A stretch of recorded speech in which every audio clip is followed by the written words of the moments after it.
ಮೊದಲನೇ ದಿನಕ್ಕೆ ಹರಿತಕಿ ಅಥವಾ ಅಳಲೆಕಾಯಿಯನ್ನು ತೆಗೆದುಕೊಂಡಿದ್ದಾರೆ. ನೀವು ಕೇಳಿರಬಹುದು, ಹಳೆ ಕಾಲದಲ್ಲಿ ಅಳಲೆಕಾಯಿ ಪಂಡಿತರು ಅಂತ ಹೇಳ್ತಾ ಇದ್ರು. ಸೊ ಅಳಲೆಕಾಯಿಗೆ ಇಲ್ಲಿ ಒಂದು ತಾಯಿಯ ಸ್ಥಾನವನ್ನ ಕೊಡಲಾಗಿದೆ. ಯಾಕಂದ್ರೆ ಶ್ಲೋಕ ಹೇಗೆ ಬರುತ್ತೆ ಅಂದ್ರೆ, ಯಸ್ಯ ಮಾತಾ ಗೃಹೆ ನ ಅಸ್ತಿ ತಸ್ಯ ಮಾತಾ ಹರಿತಕಿ ಅಂತ ಹೇಳ್ತಾರೆ. ಅಂದ್ರೆ ಯಾವುದೇ ಮನೆಯಲ್ಲಿ ತಾಯಿ ಇಲ್ಲದಿದ್ರೆ ಆ ತಾಯಿಯ ಸ್ಥಾನವನ್ನು ತುಂಬುವುದು ಈ ಹರಿತಕಿ ಅಥವಾ ಅಳಲೆಕಾಯಿ ಅಂತ ಹೇಳ್ತಾರೆ. ಇದಕ್ಕೆ ವಿಜಯ, ಚೇತಕಿ, ಅಭಯ ಅಂತ ತುಂಬಾ ಹೆಸರುಗಳು ಸಹ ಬರುತ್ತೆ. ಸೊ ಇದಲ್ಲದೆ ಆ ಹರಿತಕಿ ಅಥವಾ ಅಳಲೆಕಾಯಿಗೆ ಅಷ್ಟು ಶ್ರೇಷ್ಠವಾದ ಒಂದು ಸ್ಥಾನವನ್ನ ಕೊಟ್ಟಿರ್ತಾರೆ. ಹಾಗೆ ಹರಿತಕಿ ಎನ್ನುವುದರ ಡೆಫಿನೇಷನ್ ಅನ್ನ ಹೇಳುವಾಗ, ಹರತಿ ಸರ್ವರೋಗಾಶ್ಚ ತತ್ರ ಪೋಕ್ತ ಹರಿತಕಿ ಅಂತಾರೆ. ಅಂದ್ರೆ ಈ ಸರ್ವ ರೋಗಗಳನ್ನ ನಾಶಪಡಿಸುವಂತಹ ಒಂದು ಶಕ್ತಿ ಈ ಅಳಲೆಕಾಯಿಗಿದೆ. ಹಾಗಾಗಿ ನವರಾತ್ರಿಯ ಮೊದಲನೇ ದಿನದಲ್ಲಿ ನಾವು ಇದನ್ನ ಸಾಂಕೇತಿಕವಾಗಿ ತೆಗೆದುಕೊಳ್ಬಹುದು. ಹಾಗೆ ಈ ಅಳಲೆಕಾಯಿ ಬಗ್ಗೆ ಹೇಳುವಾಗ ತದಾಚಿತ್ ಕುಪಿತೆ ಮಾತಾ ನ ಉದಿರೋಶ್ಚ ಹರಿತಕಿ ಅಂತ ಹೇಳ್ತಾರೆ. ಅಂದ್ರೆ ನಿಮ್ಮ ತಾಯಿ ಕೂಡ ನಿಮ್ಮ ಬಗ್ಗೆ ಕೋಪ ಮಾಡ್ಕೊಳ್ಬಹುದು, ಆದ್ರೆ ಯಾವಾಗ ಈ ಅಳಲೆಕಾಯಿಯನ್ನ ನಾವು ಔಷಧಿ ರೂಪದಲ್ಲಿ ಸೇವಿಸ್ತೀವೋ ಅಥವಾ ಉದರಕ್ಕೆ ಅಥವಾ ಹೊಟ್ಟೆಗೆ ತೆಗೆದುಕೊಳ್ತೀವೋ ಆಗ ಅದು ಕೂಡ ನಿಮ್ಗೆ ಯಾವುದೇ ತೊಂದರೆ ಮಾಡೋದಿಲ್ಲ. ಹಾಗೆ ಎಲ್ಲ ರೋಗಗಳನ್ನ ಶಮನ ಮಾಡುತ್ತೆ ಅಂತೆ. ಅಂದ್ರೆ ತಾಯಿಗಿಂತಲೂ ಉತ್ತಮವಾದ ಒಂದು ದರ್ಜೆಯನ್ನ ಕೊಟ್ಟಿದ್ದಾರೆ. ಅಂದ್ರೆ ಔಷಧಿಯ ಚಿಕಿತ್ಸೆಗೆ ನಾವು ಯಾವ ಒಂದು ಉನ್ನತ ಸ್ಥಾನದಲ್ಲಿ ಇಟ್ಟಿದ್ದೀವಿ ಅನ್ನೋದನ್ನು ಕೂಡ ತಿಳಿಬೇಕು. ಹರತಿ ಸರ್ವರೋಗಾಶ್ಚ ಪ್ರೋಕ್ತ ತತ್ರ ಹರಿತಕಿ ಅಂತಾರೆ. ಅಂದ್ರೆ ಎಲ್ಲಾ ರೋಗಗಳನ್ನು ಶಮನ ಮಾಡುವಂತ ಶಕ್ತಿ ಈ ಹರಿತಕಿ ಅಥವಾ ಅಳಲೆಕಾಯಿ ಅಥವಾ ಟರ್ಮಿನಾಲಿಯಾ ಚೆಬುಲಾ ಈ ಔಷಧಿ ಗಿಡಕ್ಕೆ ಇದೆ. ಇದು ರೂಕ್ಷ ಉಷ್ಣ ಹಾಗೆ ದೀಪನಿ ಮೇದ್ಯ ಅಂತ ಹೇಳಿದ್ದಾರೆ. ಅಂದ್ರೆ ರೂಕ್ಷ ಉಷ್ಣ ಗುಣನ ಇದು ಹೊಂದಿದೆ. ರೂಕ್ಷ ಅಂದ್ರೆ ಡ್ರೈ ಅಂತ ತಗೊಳ್ಕೊಳ್ಬಹುದು. ಕಫದ ಗುಣ ಸ್ನಿಗ್ಧತೆ ಅಥವಾ ಒಂದು ಆಯಿಲಿನೆಸ್ ಇರುತ್ತೆ. ಹಾಗೆ ಶೀತ ಇರುತ್ತೆ ಕಫದ ಗುಣ.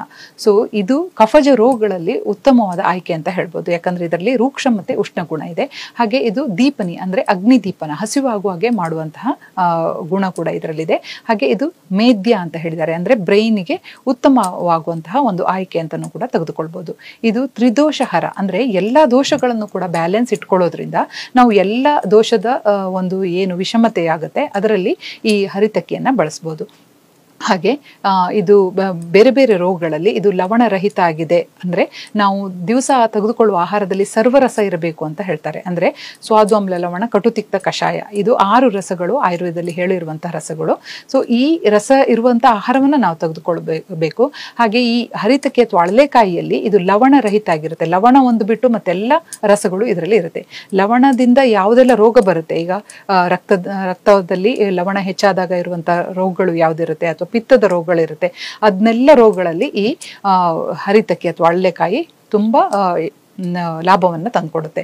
ಲವಣರಹಿತ ಆಗಿದ್ರಿಂದ ಇದು ರಕ್ತ ಮತ್ತೆ ಪಿತ್ತದ ಯಾವುದೇ ಒಂದು ಸಮಸ್ಯೆಗಳಿಗೆ ಕೂಡ ಇದು ಅತ್ಯುತ್ತಮವಾದ ಆಯ್ಕೆ ಅನ್ಬೋದು. ಹಾಗೆ ವಾತದ ಕೆಲವು ರೋಗಗಳಲ್ಲಿಯೂ ಕೂಡ ಇದನ್ನ ಆರಿಸಬಹುದು ನಾವು. ಈಗ ವಾತವನ್ನ ಅನುಲೋಮನ ಮಾಡಲಿಕ್ಕೆ ಅಂದ್ರೆ ತುಂಬಾ ಸಮಯದಲ್ಲಿ ನಮಗೆ ಹೊಟ್ಟೆಯುಬ್ರ ಕಾಣಿಸ್ಬೋದು ಅಥವಾ ವಾತ ಮೇಲೆ ಬಂದು ಅದು ಉದ್ಗಾರ ರೀತಿಯಲ್ಲಿ ಇರ್ಬೋದು, ಅದು ಪದೇ ಪದೇ ತೇಗು ಬರ್ಬೋದು. ಹಾಗೆ ವಾತದ ಒಂದು ಅವರೋಧ ಆಗಿರುತ್ತೆ, ಅದರ ಮಾಮೂಲಾದ ರೀತಿಯಲ್ಲಿ ಅದನ್ನ ಕೆಳಗಡೆ ಹೋಗುವಂತೆ ಮಾಡಿ ಅನುಲೋಮನ ಅಥವಾ ವಿರೇಚನ ರೀತಿಯಲ್ಲಿ ಕೊಡೋದಕ್ಕೂ ಕೂಡ ಈ ಹರಿತಕಿ ಉಪಯೋಗ ಆಗುತ್ತೆ. ಹಾಗಾಗಿ ಕೆಲವರಿಗೆ ಮಲ ಮೂತ್ರಗಳನ್ನೆಲ್ಲ ಧಾರಣೆ ಮಾಡ್ಕೊಳ್ಳೋದು ಅಥವಾ ಅದನ್ನ ನಮ್ಗೆ ಯಾವಾಗ ಅದರ ಅರ್ಜಿರುತ್ತೋ ಅದನ್ನು ಹೋಗದೆ ಅದನ್ನ ಹಾಗೆ ತಡೆಯುವಂತ ಒಂದು ಗುಣ ಇರುತ್ತೆ. ಅಂತವರೆಲ್ಲ ಈ ಹರಿತಕಿಯನ್ನ ಅಥವಾ ಅಳಲೆಕಾಯಿಯನ್ನ ಸೇವಿಸೋದ್ರಿಂದ ಅದರಲ್ಲಿ ಲಾಭ ಪಡಿಬಹುದು. ಹಾಗೆ ಅದಲ್ಲದೆ ಕೆಲವರಿಗೆ ಈ ಲೋಳೆ ಆದಂತಹ ಮಲ ವಿಸರ್ಜನೆ ಆಗ್ತಾ ಇರುತ್ತೆ, ಅದನ್ನ ವಿರೇಚನ ರೀತಿಯಲ್ಲಿ ಕರೆಕ್ಟ್ ಆಗಿ ಅದನ್ನ ಮಲದ ಒಂದು ಪ್ರವೃತ್ತಿಯನ್ನ ಮಾಡ್ಲಿಕ್ಕೆ ಕೂಡ ಈ ಹರಿತಕಿ ತುಂಬಾ ಉಪಯೋಗ ಆಗುತ್ತೆ. ಹಾಗಾಗಿ ಇದರ ಪುಡಿಯನ್ನ ಒಂದು ಚಿಟಿಕೆಯಷ್ಟು ಸ್ಟಾರ್ಟ್ ಮಾಡಿಬಿಟ್ಟು ಮತ್ತೆ ಸ್ವಲ್ಪ ಸ್ವಲ್ಪ ಅದನ್ನ ಹೆಚ್ಚು ಮಾಡುತ್ತಾ ಹೋಗ್ಬೋದು. ಇದನ್ನ ಬಿಸಿ ನೀರಲ್ಲಿ ತೆಗೆದುಕೊಳ್ಬಹುದು ಅಥವಾ ತುಪ್ಪದ ಮಿಶ್ರ ಮಾಡಿ ಕೂಡ ತೆಗೆದುಕೊಳ್ಬಹುದು. ಹಾಗೆ ಇದನ್ನ ಯಾರು ಸೇವಿಸಲೇಬಾರದು ಅಂತ ಹೇಳುವಾಗ ಇದನ್ನ ತುಂಬಾ ರಕ್ತಸ್ರಾವ ಇರೋರು, ತುಂಬಾ ದುರ್ಬಲ ಆದವರು, ಮನಸ್ಸಿಗೆ ಯಾರು ತುಂಬಾ ಆತಂಕವಾಗಿರ್ತಾರೆ ಅಥವಾ ಮನಸ್ಸಿನ ತುಂಬಾ ತೊಂದರೆಗೆ ಒಳಗಾಗಿರ್ತಾರೆ ಅವರಲ್ಲಿ ಮಾತ್ರ, ಅಥವಾ ಕೃಷರಾದವರು ಅವರಲ್ಲಿ ಮಾತ್ರ ಈ ಹರಿತಕಿ ಅಥವಾ ಅಳಲೆಕಾಯಿಯನ್ನ ನಾವು ಕೊಡೋದಿಲ್ಲ. ಉಳಿದಂತೆ ಎಲ್ಲ ದೋಷಗಳ ಯಾವುದೇ ಒಂದು ವೈಷಮ್ಯತೆ ಇರಲಿ ಅದರಲ್ಲಿ ನಾವು ಈ ಅಳಲೆಕಾಯಿಯನ್ನ ಕೊಡ್ತೀವಿ. ಹಾಗೆ ಈ ಅಳಲೆಕಾಯಿ ರಸಾಯನ ರೀತಿಯಲ್ಲಿ ಕೆಲಸ ಮಾಡುತ್ತೆ. ಅಂದ್ರೆ ಎಲ್ಲಾ ಧಾತುಗಳ ಮೇಲೆ ರಸರಕ್ತ ಮಾಂಸಮೇಧ ಮಜ್ಜ ಅಂತ ನಾವು ಏನ್ ಹೇಳ್ತೀವಿ, ಶುಕ್ರಧಾತು, ಈ ಎಲ್ಲಾ ಧಾತುಗಳನ್ನ ಅದು ಪೋಷಿಸುತ್ತೆ. ಹಾಗಾಗಿ ನಾವು ಎಲ್ಲಾ ಋತುಗಳಲ್ಲಿ ಕೊಡುವಂತ ಒಂದೇ ಒಂದು ಡ್ರಗ್ ಅಂದ್ರೆ ಅದು ಹರಿತಕಿ ಅಥವಾ ಅಳಲೆಕಾಯಿ. ಇದನ್ನ ಎಲ್ಲಾ ಋತುಗಳಲ್ಲಿ ಬೇರೆ ಬೇರೆ ಅನುಪಾನ ಅಂದ್ರೆ ನಾವು ಯಾವ್ದ್ರಿಂದ ಅದನ್ನ ತೆಗೆದುಕೊಳ್ತೀವಿ ಅದನ್ನ ಮಾತ್ರ ಚೇಂಜ್ ಮಾಡ್ತಾ ಹೋಗ್ಬೋದು. ಮಿಕ್ಕಂತೆ ಅಳಲೆಕಾಯಿಯೇ ಇರುತ್ತೆ. ಹಾಗೆ ಇದನ್ನ ಋತು ಹರಿತಕಿ ಅಂತ ಹೇಳಿದ್ದಾರೆ. ಅಂದ್ರೆ ಎಲ್ಲಾ ಋತುಗಳಲ್ಲೂ ಕೂಡ ಅಳಲೆಕಾಯಿಯನ್ನ ಕೊಡಬಹುದು. ಕೊಡಬಹುದು. ಹೀಗೆ ಶಿಶಿರ ಋತುವಲ್ಲಿ ಪಿಪ್ಪಲಿ ಅಥವಾ ಹಿಪ್ಪಲಿಯೊಂದಿಗೆ ಕೊಡ್ತೀವಿ. ವಸಂತ ಋತುವಿನಲ್ಲಿ ಅದನ್ನು ಮಧುವಿನೊಟ್ಟಿಗೆ ಅಥವಾ ಜೇನಿನೊಟ್ಟಿಗೆ ತೆಗೆದುಕೊಳ್ಳೋಕೆ ಹೇಳ್ತೀವಿ. ಹಾಗೆ ಗ್ರೀಷ್ಮ ಋತುವಿನಲ್ಲಿ ಗುಡ ಅಥವಾ ಏನು ಬೆಲ್ಲದೊಟ್ಟಿಗೆ ತೆಗೆದುಕೊಳ್ಳೋಕೆ ಹೇಳ್ತೀವಿ. ವರ್ಷ ಋತುವಿನಲ್ಲಿ ಸೈಂಧವ ಅಥವಾ ಸೈಂಧವ ಲವಣ ಅಂತ ಏನು ಹೇಳ್ತೀವಿ ನಾವು, ಅದ್ರ ಜೊತೆಗೆ ತೆಗೆದುಕೊಳ್ಳೋಕೆ ಹೇಳ್ತೀವಿ. ಹಾಗೆ ಶರದ್ ಋತುವಿನಲ್ಲಿ ಶರ್ಕರ ಅಥವಾ ಕಲ್ಸಕ್ಕರೆ ಜೊತೆಗೆ, ಹಾಗೆ ಹೇಮಂತ ಋತುವಿನಲ್ಲಿ ಶುಂಠಿಯ ಜೊತೆಗೆ ಇದನ್ನ ತೆಗೆದುಕೊಂಡ್ರೆ ನಮಗೆ ಆಯಾ ಋತುವಿನಲ್ಲಿ ಏನೆಲ್ಲ ಸಮಸ್ಯೆ ಇರುತ್ತೋ ಅದೆಲ್ಲ ಸಮಸ್ಯೆಯನ್ನ ಅದು ನಾಶ ಮಾಡಲಿಕ್ಕೆ ಈ ಅಳ್ಳೆಕಾಯಿ ಶ್ರೇಷ್ಠ ಅಂತ ಹೇಳ್ತೀವಿ. ಇದಕ್ಕೆ ಅಲ್ವಾ ಇದು ತಾಯಿಗಿಂತ ಅತಿ ಉನ್ನತ ಸ್ಥಾನದಲ್ಲಿರೋದು. ಹೀಗೆ ಭಾರತೀಯ ಚಿಕಿತ್ಸಾ ಪದ್ಧತಿಯ ವೈಶಿಷ್ಟ್ಯವೇ ಅದು. ನಮಗೆ ಯಾವುದೇ ತೊಂದರೆ ಇದ್ರೂ ಸಹಿತ ಅದು ತಾಯಿಯಂತೆ ನಮ್ಮನ್ನು ರಕ್ಷಣೆ ಮಾಡುವಂತಹ ಗಿಡಮೂಲಿಕೆಗಳು ನಮ್ಮಲ್ಲಿದೆ ಅಂತಾದರೆ ನಾವು ಎಷ್ಟು ಭಾಗ್ಯವಂತರಲ್ವಾ. 2ನೇ ದಿನವಾದ ಬ್ರಹ್ಮಚಾರಿಣಿ ಅನ್ನೋದು ಈ ನಮ್ಮ ಗಿಡಮೂಲಿಕೆ, ಅದಕ್ಕೆ ಸರಿಯಾದ ಗಿಡಮೂಲಿಕೆಯನ್ನು ಹೇಳೋದ್ರಲ್ಲಿ ಔಷಧಿಯಾಗಿ ನಾವು ಬ್ರಾಹ್ಮಿಯನ್ನು ನಾವು ಹೇಳ್ತೀವಿ. ಬ್ರಾಹ್ಮಿ ಅಂದರೆ ಬೊಕೊಪೊಮೊನರಿ ಅಂತ ಹೇಳ್ತೀವಿ. ಇದರಲ್ಲಿ ಕೆಲವರು ಸಬ್ಸ್ಟಿಟ್ಯೂಟ್ ಆಗಿ ಒಂದೆಲಗ ಅನ್ನೋದನ್ನು ಕೂಡ ತೆಗೆದುಕೊಳ್ತಾರೆ. ಆದರೆ ನಿಜವಾಗಿ ಬ್ರಾಹ್ಮಿ ಅಂದರೆ ಬೊಕೊಪೊಮೊನರಿ ಅಂತ ತೆಗೆದುಕೊಂಡಾಗ ಅದು ಸಾಕಷ್ಟು ನಮ್ಮ ಈ ಮೆದುಳಿಗೆ ಸಂಬಂಧಪಟ್ಟಂತಹ ಎಲ್ಲ ಏನೇ ತೊಂದರೆ ಇರಲಿ ಅದನ್ನು ಕಡಿಮೆ ಮಾಡ್ಕೊಳ್ಳೋಕೆ ಈ ಬ್ರಾಹ್ಮಿಯನ್ನು ನಾವು ಉಪಯೋಗಿಸ್ತೀವಿ. ಹಾಗೆ ಈ ಬ್ರಾಹ್ಮಿ ಶೀತ ಅಂದರೆ ಗುಣದಿಂದ ಕೂಡಿರುತ್ತೆ. ಹಾಗೆ ಕಷಾಯ ತಿಕ್ತ ಅಂತ ಹೇಳ್ತೀವಿ. ಕಷಾಯ ತಿಕ್ತ ರಸ ಇದೆ. ಇದರಲ್ಲಿ ಈ ತ್ರಿದೋಷಹರ ಅಂದರೆ ಎಲ್ಲ ದೋಷಗಳನ್ನು ಸಮವಾಗಿ ಮಾಡುವಂತಹ ಒಂದು ಗುಣ ಇರೋದ್ರಿಂದ ಯಾವುದೇ ಕಾಲದಲ್ಲಿ ನಮಗೆ ಯೋಚನೆ ಇಲ್ಲದೆ ಎಲ್ಲ ರೋಗಗಳಲ್ಲಿ ಕೂಡ ಅಂದರೆ ವಾತಪಿತ್ತ ಕಫ ಯಾವುದೇ ವೈಷಮ್ಯ ಆಗಲಿ ಅದರಲ್ಲಿ ಈ ಬ್ರಾಹ್ಮಿಯನ್ನು ನಾವು ಬಳಸ್ಬೋದು. ಹಾಗೆ ನೀವು ನೋಡ್ತಾ ಹೋದಂತೆ ಇದು ADHD ಇರ್ಬೋದು ಅಥವಾ ಮನಸ್ಸಿಗೆ ಸಂಬಂಧಪಟ್ಟ ತುಂಬ ಕಾಯಿಲೆಗಳು ನಮ್ಮನ್ನು ಈಗ ಕಾಡ್ತಾ ಇದೆ. ಸೈಕೋಸೊಮ್ಯಾಟಿಕ್ ಡಿಸಾರ್ಡರ್ಸ್ ತುಂಬ ಜಾಸ್ತಿ ಆಗಿದೆ. ಹಾಗಾಗಿ ಇದು ದೇಹ ಮತ್ತು ಮನಸ್ಸಿನ ಮೇಲೆ ಪರಿಣಾಮ ಬೀರೋದ್ರಿಂದ ಈ ಬ್ರಾಹ್ಮಿಯನ್ನು ನಾವು ಅತಿಯಾಗಿ ಬಳಸಬೇಕಾಗಿ ಕಂಡುಬರುತ್ತೆ. ಈ ಕೆಲವು ಮಕ್ಕಳಲ್ಲಿ ADHD ಅಥವಾ ಕಫಜ ಸಮಸ್ಯೆ, ಶೀತ ಕೆಮ್ಮು ಯಾವಾಗಲೂ ಆಗ್ತಿರೋದನ್ನು ನಾವು ಆಗಾಗ ನೋಡ್ತಾ ಇರ್ತೀವಿ. ಹಾಗಾಗಿ ಇದನ್ನು ಈ ಬ್ರಾಹ್ಮಿಯನ್ನು ಆಗಾಗ ಬಳಸೋದು ಉತ್ತಮ ಅಂತ ಹೇಳ್ಬೋದು. ಬ್ರಾಹ್ಮಿ ಇದು ಮೆದುಳಿನ ಮೇಲೆ ಹೆಚ್ಚಿನ ಕೆಲಸವನ್ನು ಮಾಡುತ್ತೆ. ಹಾಗಾಗಿ ಇದು ಒಳ್ಳೆ ಬ್ರೈನ್ ಟಾನಿಕ್ ಅಂತ ನಾವು ತೆಗೆದುಕೊಳ್ಬೋದು. ಇದು ಶೀತ ವೀರ್ಯ ಇರೋದ್ರಿಂದ ಸ್ವಲ್ಪ ನೋಡಿಕೊಂಡು ಕೊಡಬೇಕಾಗುತ್ತೆ. ಕಫ ತೊಂದರೆಗಳಿದ್ದಾಗ ಅದನ್ನು ಪಿಪ್ಪಲಿ ಜೊತೆಗೆ ಅಥವಾ ಶುಂಠಿ ಜೊತೆಗೆ ಅದನ್ನು ಸೇರಿಸ್ಕೊಂಡು ಕೊಡೋದು ಉತ್ತಮ. ಹಾಗಾಗಿ ಇದನ್ನು ಸೇವಿಸ್ಕೊಳ್ತಿದ್ದಾಗ ಅದು ಸ್ವಲ್ಪ ಹಸಿವೆಯನ್ನು ಕಡಿಮೆ ಮಾಡ್ಬೋದು. ಆಗ ಕೂಡ ನಾವು ಅದನ್ನು ಕೇರ್ ತಗೊಂಡು ಅದನ್ನು ಬ್ರಾಹ್ಮಿಯನ್ನು ಉಪಯೋಗಿಸ್ಬೇಕಾಗುತ್ತೆ. ಭೋಜನಾಗ್ರಿ ಲವಣಾದಕಂ ಅಂತ ಹೇಳಿದ್ದಾರೆ. ಅಂದರೆ ಊಟಕ್ಕಿಂತ ಮುಂಚೆ ಸ್ವಲ್ಪ ಸೈಂಧವ ಲವಣ ಜೊತೆಗೆ ನೀವು ಶುಂಠಿಯನ್ನು ಹಾಕೊಂಡಾಗ ಅದು ಅಗ್ನಿಯನ್ನು ವೃದ್ಧಿ ಮಾಡುತ್ತೆ. ಆಗ ಈ ಅಗ್ನಿಯನ್ನು ವೃದ್ಧಿ ಮಾಡಿ ಹಸಿವೆಯನ್ನು ಹೆಚ್ಚಿಸಿ ಈ ಬ್ರಾಹ್ಮಿ ಅಥವಾ ಈ ಬೊಕೊಪೊಮೊನರಿ ಏನಂತೀವಿ ಅದನ್ನು ನೀವು ಕೊಡ್ಬೋದು. ಮಕ್ಕಳಿಗೂ ಕೂಡ ಅತ್ಯುತ್ತಮವಾದ ಟಾನಿಕ್. ಯಾಕಂದರೆ ಇತ್ತೀಚೆಗೆ ನೋಡ್ತಾ ಇರ್ತೀವಿ ತುಂಬ ಒಂದು ಕಡೆ ಕೂತ್ಕೊಳ್ಳಲ್ಲ, ಓಡಾಡ್ತಾ ಇರ್ತಾರೆ, ಸರಿಯಾಗಿ ನಿದ್ರೆ ಮಾಡೋದಿಲ್ಲ, ಮನಸ್ಸು ಯಾವತ್ತೂ ಚಂಚಲವಾಗಿರುತ್ತೆ. ಅಂಥ ಕಂಡೀಷನ್ಸಲ್ಲಿ ಇದು ಬ್ರೈನ್ ಟಾನಿಕ್ ಆಗಿ ಉಪಯೋಗಿಸ್ಬೋದು. ಹಿಸ್ಟೀರಿಯಾ ಆಗಿರ್ಬೋದು ಅಥವಾ ತುಂಬ ಬ್ರೈನಿಗೆ ಸಂಬಂಧಪಟ್ಟ ಯಾವುದೇ ಇರಿಟೇಟ್ ಆಗಿರ್ತಾರೆ ಅಥವಾ ಕೋಪ ಜಾಸ್ತಿ ಬರುತ್ತೆ, ತುಂಬ ಈ ಬ್ರೈನಿಗೆ ಮೆದುಳಿಗೆ ಸಂಬಂಧಪಟ್ಟ ಎಲ್ಲ ಕಾಯಿಲೆಗಳಲ್ಲೂ ಕೂಡ ನಾವು ಇದನ್ನು ಉಪಯೋಗಿಸ್ಬೋದು. ಇದರ ರಸವನ್ನು ತೆಗೆದ್ರೆ ಒಂದು 10ರಿಂದ 20 ml ಅಷ್ಟು ತೆಗೆದುಕೊಳ್ಬೋದು. ಖಾಲಿ ಹೊಟ್ಟೆಯಲ್ಲಿ ತೆಗೆದುಕೊಳ್ಬೇಕು. ಹಾಗೆ ಪುಡಿ ಆದರೆ ಅದರ ಬ್ರಾಹ್ಮಿ ಪೌಡರ್ ಆದರೆ ಒಂದು ಚಿಟಿಕೆಯಷ್ಟು ಸ್ಟಾರ್ಟ್ ಮಾಡಬೇಕು. ಅದು ಸ್ವಲ್ಪ ಆಮೇಲೆ ಸ್ವಲ್ಪ ಒಂದು 15 ದಿನದ ನಂತರ ಸ್ವಲ್ಪ ಜಾಸ್ತಿ ಮಾಡ್ಬೋದು, ಅರ್ಧ ಸ್ಪೂನ್ನಷ್ಟು. ಸೊ ಹೀಗೆ ಕೊಡ್ತಾ ಬಂದಾಗ ಇದು ಮೆದುಳಿಗಲ್ಲದೆ ಮಜ್ಜ ಅಥವಾ ಎಲ್ಲ ಧಾತುಗಳನ್ನು ಕೂಡ ವರ್ಧಿಸಲಿಕ್ಕೆ ಸಹ ಈ ಬ್ರಾಹ್ಮಿ ಸಹಾಯವಾಗುತ್ತೆ. ಈ ಬ್ರಾಹ್ಮಿ ಇಂಟರ್ನಲ್ ಮೆಡಿಸಿನ್ ಜೊತೆಗೆ ನಾವು ತುಂಬ ಕಡೆಯಲ್ಲಿ ಕೇಳಿರ್ತೀವಿ ಬ್ರಾಹ್ಮಿ ತೈಲ ಅನ್ನೋದು. ಸೊ ಯಾವುದೇ ಮನಸ್ಸಿಗೆ ಕಷ್ಟ ಆದಾಗ ಅಥವಾ ತೊಂದರೆ ಆದಾಗ, ಇರಿಟೇಟ್ ಆದಾಗ ಅಥವಾ ಕೋಪ ಬರೋದು ಅಥವಾ ಪಿತ್ತದ ಸಂಬಂಧಪಟ್ಟಂಥ ಯಾವುದೇ ಕಾಯಿಲೆಗಳಲ್ಲೂ ಸಹ ಈ ಬ್ರಾಹ್ಮಿ ತೈಲವನ್ನು ನಾವು ಯೂಸ್ ಮಾಡ್ಬೋದು. ಹೀಗೆ ಬ್ರಾಹ್ಮಿ ತೈಲವನ್ನು ಬಳಸೋದ್ರಿಂದ ಇದು ಕೂದಲಿಗೂ ಕೂಡ ಒಳ್ಳೆಯ ಶಕ್ತಿಯನ್ನು ನೀಡುತ್ತೆ. ಹಾಗೆ ಬ್ರೈನ್ ಟಾನಿಕ್ ಕೂಡ ಹೌದು. ಹಾಗೆ ನವರಾತ್ರಿಯ ಈ 2ನೇ ದಿನದಲ್ಲಿ ಬ್ರಾಹ್ಮಿಯನ್ನು ಉಪಯೋಗಿಸ್ತಾ ನಮ್ಮ ಮೆದುಳು ಮತ್ತು ನಮ್ಮ ಶರೀರವನ್ನು ಕಾಪಾಡಿಕೊಳ್ಳೋಣ. ನವರಾತ್ರಿ ಹಬ್ಬದ 3ನೇ ದಿನದಲ್ಲಿ ಚಂದ್ರಘಂಟಾ ದೇವಿಯ ಆರಾಧನೆ ನಡೆಯುತ್ತೆ.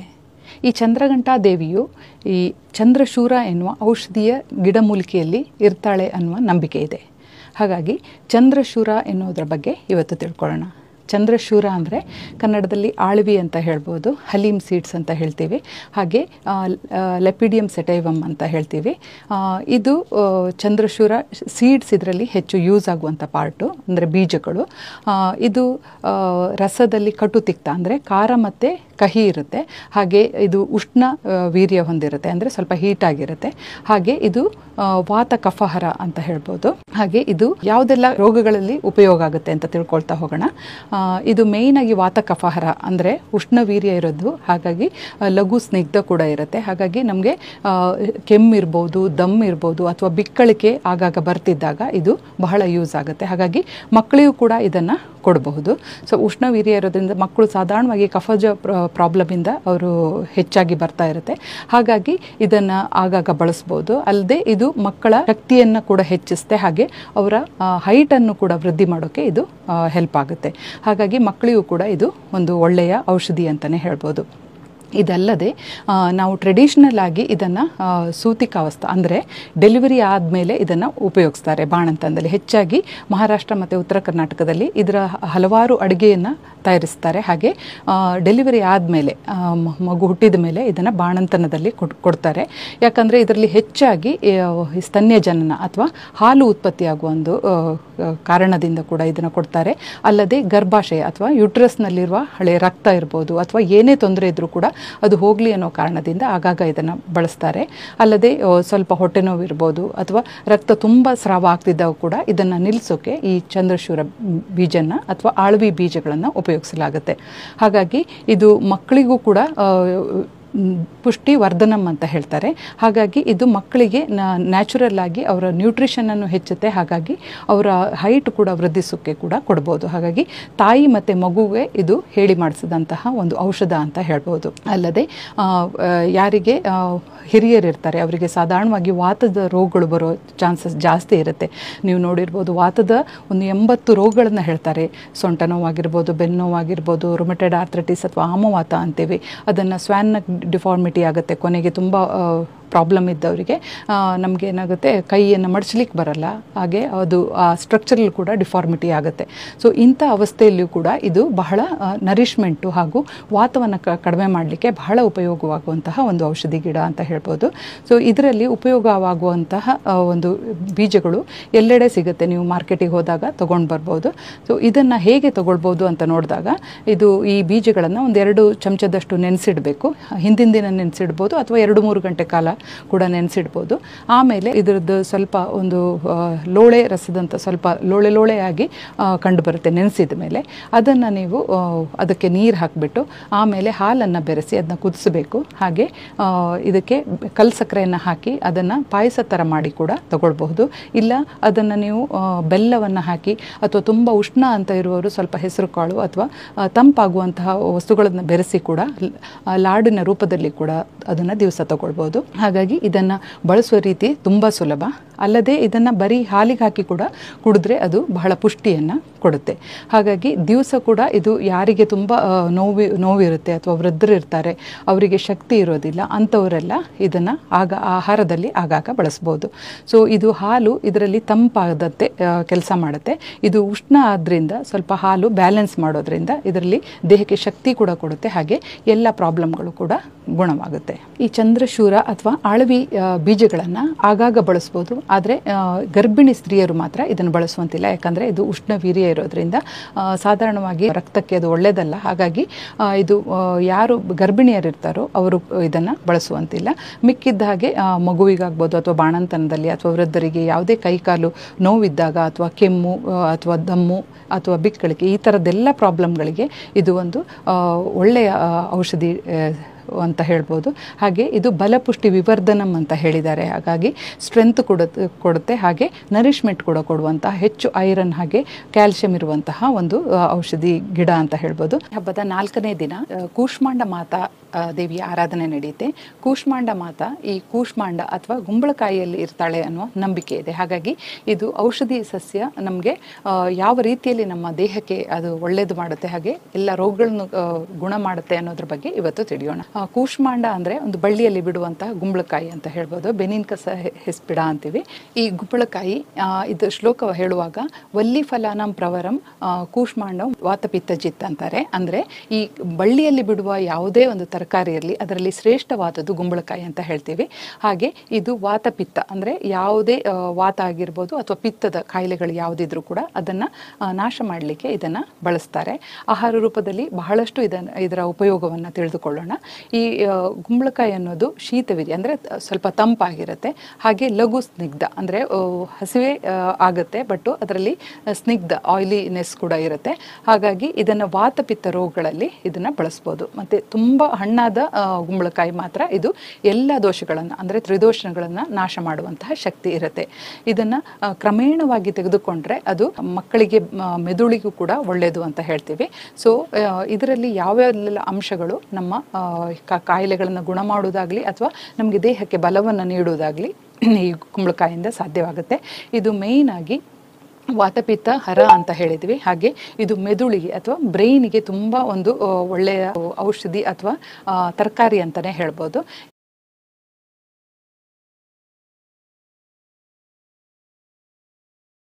ಯಾಕಂದರೆ ಯಾವುದೇ ಕಾರಣದಿಂದ ನಮಗೆ ತುಂಬ ಚಿಂತೆ ಇರ್ಬೋದು, ಕೋಪವಿರ್ಬೋದು ಅಥವಾ ಚಡಪಡಿಕೆ ಇರ್ಬೋದು ಅಥವಾ ನಿದ್ರೆ ಬರ್ತಿರದೇ ಇರ್ಬೋದು, ತುಂಬ ನಾವು ಯಾವುದೇ ಮನಸ್ಸಿನ ತೊಂದರೆ ಇರಲಿ ಅದರಲ್ಲಿ ಇದು ಬಹಳ ಒಂದು ಉತ್ತಮವಾದ ಆಯ್ಕೆ ಅಂತ ಹೇಳ್ಬೋದು. ಹಾಗೆ ನಿದ್ದೆ ಬರ್ದಿದ್ದಾಗ ತುಂಬ ತಂಪಿನ ಒಂದು ಔಷಧಿ ನಮಗೆ ಇದ್ದರೆ ಬಹಳ ನಿದ್ದೆ ಮಾಡಲಿಕ್ಕೆ ಕೂಡ ಒಂದು ಆಹ್ಲಾದಕರವಾದ ಸ್ಥಿತಿಯನ್ನು ಇದು ಈ ಗುಂಬಳಕಾಯಿ ಕೊಡುತ್ತೆ. ಹಾಗಾಗಿ ಇದನ್ನು ಆದಷ್ಟು ನಾವು ಆಹಾರದಲ್ಲಿ ಬಳಸೋದು ಉತ್ತಮ. ಯಾಕಂದರೆ ಕೆಲವರು ಬಿಸಿಲಲ್ಲೇ ತುಂಬ ಕೆಲಸ ಮಾಡೋ ಸ್ಥಿತಿಯಲ್ಲಿರ್ತಾರೆ. ಆವಾಗ ತಮ್ಮ ದೇಹದ ಒಂದು ತಂಪಿಗಾಗಿ ಕೂಡ ಇದನ್ನು ಆಗಾಗ ಬಳಸ್ಬೋದು. ಅಲ್ಲದೆ ಇದು ರಕ್ತ ಶೋಧಕ ಆಗಿರೋದ್ರಿಂದ ರಕ್ತದ ಯಾವುದೇ ಕಾಯಿಲೆಗಳಲ್ಲೂ ಕೂಡ ಇದನ್ನು ಬಳಸುವುದು ಸೂಕ್ತವಾಗಿರುತ್ತೆ. ಮೂತ್ರದ ಯಾವುದೇ ವ್ಯಾಧಿಗಳಲ್ಲಿ ಅಂದರೆ ಹೆಚ್ಚಿನವರಲ್ಲಿ UTI ಅಂತ ಹೇಳ್ತೀವಿ, ಯೂರಿನರಿ ಟ್ರಾಕ್ಟ್ ಇನ್ಫೆಕ್ಷನ್ ಅಂತ ಆದಾಗ ತುಂಬ ಹಳದಿ ಬಣ್ಣದ ಮೂತ್ರ ಹೋಗುತ್ತೆ. ಹಾಗೆ ಮೂತ್ರ ಹೋಗಲಿಕ್ಕೆ ತುಂಬ ಕಷ್ಟ ಆಗುತ್ತೆ, ನೋವಿರುತ್ತೆ ಅಥವಾ ಬರ್ನಿಂಗ್ ಇರುತ್ತೆ. ಇಂಥ ಎಲ್ಲ ಅವಸ್ಥೆಯಲ್ಲೂ ಕೂಡ ಇದು ತಂಪಾಗಿ ಆ ಮೂತ್ರದ ಜನಕವಾಗಿ ಕೆಲಸ ಮಾಡುತ್ತೆ. ಅದಲ್ಲದೆ ಹೆಂಗಸರಲ್ಲಿ ತುಂಬ ರಕ್ತಸ್ರಾವ ಆಗ್ತಾ ಇದ್ದರೆ ಅಥವಾ ಹೊಟ್ಟೆ ನೋಯ್ತಾ ಇದ್ದರೆ ಅಂಥ ಸ್ಥಿತಿಯಲ್ಲೆಲ್ಲ ಇದು ಗುಂಬಳಕಾಯಿ ತುಂಬ ತಂಪನ್ನು ನೀಡಿ ಎಲ್ಲ ವಾತಪಿತ್ತ ಯಾವುದೇ ಕಾಯಿಲೆಗಳಲ್ಲಿಯೂ ಕೂಡ ನಾವು ಬಳಸ್ಬೋದು. ಈ ನವರಾತ್ರಿಯ ಸಂದರ್ಭದಲ್ಲಿ ಹೆಚ್ಚಿನವರು ಉಪವಾಸವನ್ನು ಮಾಡ್ತಾರೆ. ಆವಾಗ ಎಸಿಡಿಟಿ ಆಗೋದು ಅಥವಾ ತಲೆನೋವು ಆಗೋದು, ತುಂಬ ಹೊತ್ತು ಊಟ ಬಿಟ್ಟಿರುವಾಗ ತುಂಬ ಕಷ್ಟವಾದಾಗ ಈ ಗುಂಬಳಕಾಯಿಯ ರಸವನ್ನು ಕೂಡ ತೆಗೆದುಕೊಳ್ಬೋದು. ಇದರ ರಸವನ್ನು ತೆಗೆದುಕೊಂಡಾಗ ಅಸಿಡಿಟಿಯನ್ನು ಕಡಿಮೆ ಮಾಡುತ್ತೆ. ಹಾಗೆ ಪಿತ್ತದ ಯಾವುದೇ ಒಂದು ತೊಂದರೆ ಇರಲಿ, ಎದೆ ಉರಿ ಬರಲಿ ಅಥವಾ ಹೊಟ್ಟೆ ಉಬ್ಬರ ಇರಲಿ, ಇದನ್ನೆಲ್ಲ ಕಡಿಮೆ ಮಾಡಲಿಕ್ಕೆ ಈ ಗುಂಬಳಕಾಯಿ ರಸವನ್ನು ಬಳಸ್ಬೋದು. ಅಲ್ಲದೆ ತುಂಬ ಇದರಿಂದ ಗುಂಬಳಕಾಯಿ ಹಲ್ವಾ ಅಂತೀವಿ, ಕೂಷ್ಮಾಂಡ ಲೇಹ್ಯ ಅಂತೀವಿ, ಕೂಷ್ಮಾಂಡ ಪಾಕ, ಇದೆಲ್ಲವೂ ಕೂಡ ಒಂದು ದೇಹಕ್ಕೆ ಬಲವನ್ನು ಕೊಡುತ್ತೆ. ಹಾಗೆ ಇದು ಮಕ್ಕಳಲ್ಲಿ ಸಾಧಾರಣವಾಗಿ ಕಫ ಅಥವಾ ಕೆಮ್ಮು ಅಥವಾ ಇದರಲ್ಲಿ ಕೂಡ ಅದು ಹೆಲ್ಪ್ ಆಗುತ್ತೆ. ಹಾಗಾಗಿ ಮಕ್ಕಳಲ್ಲಿ ಸ್ವಲ್ಪ ಹೀಟ್ ಪ್ರಕೃತಿ ಇದ್ದರೆ ಅವರಲ್ಲಿ ಕಫ ಮತ್ತು ಕೋಲ್ಡ್ ಆಗ್ತಾನೇ ಇದ್ದರೆ ಇದು ಒಳ್ಳೆಯ ಆಯ್ಕೆ ಅಂತ ಹೇಳ್ಬೋದು. ಇದು ತಂಪಾಗಿಡುತ್ತೆ. ಹಾಗೆ ಅವರಿಗೆ ಬರುವಂಥ ಶ್ವಾಸದ ಯಾವುದೇ ಒಂದು ರೋಗ ಇರಲಿ ಅದನ್ನು ಕೂಡ ಶಮನ ಮಾಡೋಕ್ಕೆ ಇದರಿಂದ ಸಾಧ್ಯವಾಗುತ್ತೆ. ಕುಂಬಳಕಾಯಿ ಈ ಶ್ವಾಸ ಅಥವಾ ನಾವು ಏನು ಹೇಳ್ತೀವಿ ಕೆಮ್ಮು ಇರ್ಬೋದು ಅಥವಾ ಸಣ್ಣ ಕೋಲ್ಡ್ ಇರ್ಬೋದು, ಅಲ್ಲಿಂದ ಹಿಡಿದು TBಯಲ್ಲಿ ಟ್ಯೂಬರ್ಕ್ಲೋಸಿಸಲ್ಲಿ ಸಹ ಅದು ನಮ್ಮ ಕ್ಷಯ ಆಗಿರುತ್ತೆ. ಅದಕ್ಕೆ ಧಾತುವಿನ ಪುಷ್ಟಿ ಆಗಬೇಕು ಮತ್ತು ಸ್ಟ್ರೆಂತ್ ಕೂಡ ಬರಬೇಕು. ಅಂಥ ಕಂಡೀಷನಲ್ಲಿ ಕೂಡ ಇದನ್ನು ಆಹಾರ ರೂಪದಲ್ಲಿ ತೆಗೆದುಕೊಳ್ಬೋದು. ಅಲ್ಲದೆ ಬ್ಲೀಡಿಂಗ್ ಪೈಲ್ಸ್ ಅಂತೀವಿ, ಪೈಲ್ಸ್ ಇದ್ದಾಗ ರಕ್ತ ಸ್ರಾವ ಆದಾಗ ಅಥವಾ ನೋವಿದ್ದಾಗ ಎಲ್ಲ ತೊಂದರೆಗಳಲ್ಲಿಯೂ ಕೂಡ ಇದನ್ನು ಆಹಾರವಾಗಿ ಬಳಸ್ಬೋದು. ಇದನ್ನು ಕೂಷ್ಮಾಂಡ ಯಾವುದಾದ್ರು ಸಾಂಬಾರ್ ರೀತಿಯಲ್ಲಿ ಬಳಸಿ ಅಥವಾ ಯಾವುದೇ ಜ್ಯೂಸ್ ಆಗಿ ತಗೊಳ್ಳಿ ಅಥವಾ ಹಲ್ವನ್ನಾಗಿ ಕೂಡ ಮನೆಯಲ್ಲಿ ತಯಾರಿಸ್ಬೋದು. ಹಾಗೆ ಇದು ಒಂದು ನವರಾತ್ರಿ ವಿಶೇಷವಾಗಿ ನವರಾತ್ರಿಯ 4ನೇ ದಿನದಲ್ಲಿ ಇದನ್ನು ಹೇಳಿದ್ದಾರೆ. ಅಂದರೆ ನವರಾತ್ರಿ ಯಾವುದೇ ಒಂದು ಪಿತ್ತದ ಒಂದು ಯಾವುದೇ ಲಕ್ಷಣ ಇದ್ದರೂ ಕೂಡ ಇದನ್ನು ಆಹಾರ ರೂಪದಲ್ಲಿ ಬಳಸಿದಾಗ ನಮಗೆ ಅದು ಎಲ್ಲ ರೀತಿಯ ರೋಗವನ್ನು ಶಮನ ಮಾಡುತ್ತೆ. ಹಾಗೆ ಆರೋಗ್ಯವನ್ನು ಕೂಡ ಸುಧಾರಿಸುತ್ತೆ. ನವರಾತ್ರಿ ಹಬ್ಬದಲ್ಲಿ 5ನೇ ದಿನದಲ್ಲಿ ಸ್ಕಂದ ಮಾತಾ ದೇವಿಯ ಆರಾಧನೆ ನಡೆಯುತ್ತೆ. ಈ ಸ್ಕಂದ ಮಾತಾ ದೇವಿಯು ಅತಸಿ ಎನ್ನುವ ಗಿಡಮೂಲಿಕೆಯಲ್ಲಿ ಇರ್ತಾಳೆ ಎನ್ನುವ ನಂಬಿಕೆ ಇದೆ. ಅಂದರೆ ಅತಸಿ ಅಂದರೆ ನಾವು ಅಗಸೆ ಬೀಜ ಅಂತ ತೆಗೆದುಕೊಳ್ಬೋದು, ಫ್ಲ್ಯಾಕ್ ಸೀಡ್ ಅಂತ ಹೇಳ್ತೀವಿ. ಸೊ ಇದು ಮಧುರ ಮತ್ತು ತಿಕ್ತ ಇರುತ್ತೆ. ಅಂದರೆ ಸಿಹಿ ಮತ್ತು ಕಹಿ, ಹಾಗೆ ಇದು ಸ್ನಿಗ್ಧ ಅಂದರೆ ಆಯಿಲಿನೆಸ್ ಇರುತ್ತೆ, ಹಾಗೆ ಗುರು ಅಂದರೆ ಸ್ವಲ್ಪ ಹೆವಿ ಫಾರ್ ಡೈಜೆಷನ್ ಅಂತ ತಗೊಳ್ಬೋದು. ಸೊ ಇದು ವಾತಹರ ಆಗಿ ಕೆಲಸ ಮಾಡುತ್ತೆ. ಅಂದರೆ ಯಾವುದೇ ವಾತದ ಯಾವುದೇ ಕಂಡೀಷನಲ್ಲೂ ಕೂಡ ಇದನ್ನು ತೆಗೆದುಕೊಳ್ಳೋದು ಬಹಳ ಸೂಕ್ತವಾದ ಒಂದು ಆಯ್ಕೆ ಅಂತ ಹೇಳ್ಬೋದು. ಸೊ ಇದರಲ್ಲಿ ಫ್ಲ್ಯಾಕ್ಸ್ ಸೀಡನ್ನು ಸಾಧಾರಣವಾಗಿ ಎಲ್ಲ ಅಂಗಡಿಗಳಲ್ಲೂ ಸಿಗುತ್ತೆ ನಿಮಗೆ. ಯಾವ ರೀತಿ ಇದು ಕೆಲಸ ಮಾಡುತ್ತೆ ಅಂದರೆ ಸ್ವಲ್ಪ ಇದನ್ನು ಹುರಿದು ತೆಗೆದುಕೊಳ್ಬೇಕಾಗುತ್ತೆ. ಇದು ಯಾವುದೇ ರೀತಿಯಲ್ಲಿ ಕೂಡ ಅಂದರೆ ಅದನ್ನು ಪುಡಿ ಮಾಡಿಟ್ಟುಕೊಂಡು ಒಂದು 3 ರಿಂದ 5 ಗ್ರಾಮ್ ಅಷ್ಟು ದಿವಸ ತೆಗೆದುಕೊಂಡ್ರೆ ಇದು ಯಾವುದೇ ವಾತದ ತೊಂದರೆ ಇರಲಿ ಅಥವಾ ನಿಮಗೆ ಏಜ್ ಆದಮೇಲೆ ಬರುವಂತಹ ಒಂದು ಗಂಟು ನೋವು ಇರ್ಬೋದು ಅಥವಾ ಹಾರ್ಟ್ ಪ್ರಾಬ್ಲಮ್ ಇರ್ಬೋದು ಅಥವಾ BP ಇರ್ಬೋದು, ಶುಗರ್, ಇದರೆಲ್ಲದರಲ್ಲೂ ಕೂಡ ಇದು ಬಹಳ ಒಂದು ಉತ್ತಮವಾದ ಒಂದು ರಿಸಲ್ಟ್ ಅನ್ನು ಕೊಡುತ್ತೆ. ಸೊ ಈ ಫ್ಲ್ಯಾಕ್ಸ್ ಸೀಡಿಂದ ಅಥವಾ ಅಗಸೆ ಬೀಜದಿಂದ ನಾವು ಏನೇನೆಲ್ಲ ಅಂದರೆ ಚಟ್ನಿ ಪುಡಿಯನ್ನು ತಯಾರಿಸ್ಬೋದು ಅಥವಾ ಇದನ್ನು ಬಳಸಿ ಹೆಸರು ಕಾಳು ಹಾಕಿ ಅದಕ್ಕೆ ಉಂಡೆ ಅಥವಾ ಲಾಡುವನ್ನು ತಯಾರಿಸ್ಬೋದು. ಅಲ್ಲದೆ ಪಾಯಸ, ಯಾವುದೇ ರೀತಿಯಲ್ಲಿ ಇದು ಆಹಾರ ರೀತಿಯಲ್ಲಿ ಇದನ್ನು ಉಪಯೋಗಿಸ್ತಾ ಬರಬಹುದು. ಸೊ ಇದನ್ನು ವಾತಹರ ಅಂತ ಕನ್ಸಿಡರ್ ಮಾಡ್ತಾರೆ. ಅಲ್ಲದೆ ಈ ಮೆನೋಪಾಸಲ್ ಟೈಮಲ್ಲಿ ಅಂದರೆ ಈ ಮುಟ್ಟು ನಿಲ್ತಾ ಇರುವ ಟೈಮ್ನಲ್ಲಿ ಹೆಚ್ಚಿನವರಿಗೆ ಏನಾಗುತ್ತೆ, ತುಂಬ ಬೇರೆ ಬೇರೆ ಕಾರಣಗಳಿಂದ ಅವರು ಸಿಟ್ಟಾಗುವುದು ಅಥವಾ ಆಗಾಗ ಬೇವುರೋದು ಅಥವಾ ಕೈಕಾಲು ಗಂಟು ನೋವು ಬರೋದು ಅಥವಾ ಹೃದಯ ಸಂಬಂಧಿ ಕಾಯಿಲೆ ಬರುವುದು ಅಥವಾ ನಿದ್ರೆ ಇಲ್ಲದೆ ಇರ್ಬೋದು. ತುಂಬ ಕಾರಣಗಳಿಂದ ಅವರು ಈ ಮೆನೋಪಾಸ್ ಅಥವಾ ಮುಟ್ಟು ನಿಲ್ಲುವ ಸಮಯದಲ್ಲಿ ತುಂಬ ಪ್ರಾಬ್ಲಮ್ ಇಂದ ಅವರು ಬಳಲ್ತಾ ಇದ್ರೆ ಇದು ಒಂದು ಉತ್ತಮ ಆಯ್ಕೆ. ಹಾಗೆ ಇದರಲ್ಲಿ ಆಯಿಲ್ ಕಂಟೆಂಟ್ ಜಾಸ್ತಿ ಇರೋದ್ರಿಂದ ನಿಮಗೆ ಶಕ್ತಿಯನ್ನು ಕೂಡ ಕೊಡುತ್ತೆ, ಗಂಟುಗಳಿಗೂ ಕೂಡ ಒಳ್ಳೆಯದು. ಅಲ್ಲದೆ ಇದು ನಾವು ಮೆನೋಪಾಸ್ ಅಲ್ಲಿ ಸಾಧಾರಣವಾಗಿ ಹಾರ್ಟ್ ಪ್ರಾಬ್ಲಮ್ಗಳು ಬರುವ ಚಾನ್ಸಸ್ ಜಾಸ್ತಿ ಇರುತ್ತೆ. ಹಾಗಾಗಿ ಇದರಲ್ಲಿ LDL ಮತ್ತೆ HDL ಅಂತ ಕೇಳಿದಿರಿ, ಕೊಲೆಸ್ಟ್ರಾಲ್. ಅದರಲ್ಲಿ LDL ಅಂದ್ರೆ ಕೆಟ್ಟ ಕೊಲೆಸ್ಟ್ರಾಲ್ ಅನ್ನ ಇದು ಕಡಿಮೆ ಮಾಡುತ್ತೆ. ಹಾಗಾಗಿ ಆರಾಮವಾಗಿ ಒಂದು ದಿವಸಕ್ಕೆ ಒಂದು ಚಮಚದಷ್ಟು ಇದನ್ನ ಯಾವುದೇ ರೂಪದಲ್ಲಿ ಅದನ್ನ ತೆಗೆದುಕೊಂಡ್ರೆ ಬಹಳ ಸೂಕ್ತ ಅಂತ ಹೇಳ್ಬೋದು. ರಕ್ತ ಶೋಧನವನ್ನು ಕೂಡ ಮಾಡುತ್ತೆ. ಸಾಧಾರಣವಾಗಿ ಒಂದು 50 ವರ್ಷದ ನಂತರ ತೆಗೆದುಕೊಂಡ್ರೆ ಬಹಳ ಒಳ್ಳೆಯದು. ಈ ಅತಸಿ ಎನ್ನುವ ಅಥವಾ ಅಗಸೆ ಬೀಜ ಎನ್ನುವುದು ಚರಕಾಚಾರ್ಯರ ಕಾಲದಿಂದಲೂ ಕೂಡ ಬಳಕೆಯಲ್ಲಿದೆ. ಹಾಗೆ ಮಾರ್ಕಂಡೇಯ ಚಿಕಿತ್ಸೆದಲ್ಲೂ ಇದನ್ನ ವಿವರಿಸಿದ್ದಾರೆ. ಹಾಗಾಗಿ ಇದು ಬಹಳ ಒಂದು ಯಾವುದೇ ರೀತಿಯ ವಾತದ ರೋಗಗಳಲ್ಲಿ ಇದನ್ನ ಬಳಸಬಹುದು. ಅಲ್ಲದೆ ನೀವು ಪಾರ್ಕಿನ್ಸನ್ಸ್ ಆಗಿರ್ಬೋದು ಅಥವಾ ಯಾವುದೇ ಒಂದು ಗಂಟಿಗೆ ಸಂಬಂಧಪಟ್ಟ ಅಥವಾ ನರ್ವಸ್ ಸಿಸ್ಟಮ್ಗೆ ಸಂಬಂಧಪಟ್ಟ ಕಾಯಿಲೆಗಳಲ್ಲಿ ಇದನ್ನು ಆಹಾರ ರೂಪದಲ್ಲಿ ತೆಗೆದುಕೊಳ್ಬಹುದು. ಅಲ್ಲದೆ ಇದನ್ನು ಆಂಟಿ ಕ್ಯಾನ್ಸರಸ್ ಆಗಿ ಕೂಡ ಇರೋದ್ರಿಂದ ಆಗಾಗ ಬಳಸೋದ್ರಿಂದ ನಮಗೆ ಕ್ಯಾನ್ಸರ್ನ ಭೀತಿ ಕೂಡ ಅದನ್ನು ತಪ್ಪಿಸಬಹುದು. ಅಲ್ಲದೆ ಇದರಲ್ಲಿ ಸಾಧಾರಣವಾಗಿ ಫೈಬರ್ ಹೆಚ್ಚಿರೋದ್ರಿಂದ ಇದು ಯಾರೆಲ್ಲ ವೆಯ್ಟ್ ಲಾಸ್ ಮಾಡಬೇಕು ಅಂತಿರ್ತಾರೆ ಅವರು ಇದನ್ನು ಬಳಸಿದಾಗ ಹೆಚ್ಚಿನ ಕಾಲ ನಮಗೆ ಅದನ್ನು ಹಸಿವೆ ಆಗದಂತೆ ತಡೆಯೋದ್ರಿಂದ ಇದನ್ನು ಬಳಸಿದ್ರೆ ನಮಗೆ ಒಬೇಸಿಟಿ ಕೂಡ ಒಳ್ಳೆಯದಾಗುತ್ತೆ. ಹಾಗೆ ಕೊಲೆಸ್ಟ್ರಾಲ್ನು ಕೂಡ ಕಡಿಮೆ ಮಾಡೋದ್ರಿಂದ BP ಆಗಲಿ ಅಥವಾ ಶುಗರ್ನ ಕೂಡ ಕಂಟ್ರೋಲ್ ಮಾಡೋದ್ರಿಂದ ಆಗಾಗ ಇದನ್ನು ಬಳಸೋದ್ರಿಂದ ನಮ್ಮ ಆರೋಗ್ಯವನ್ನು ಕಾಪಾಡಿಕೊಳ್ಬೋದು.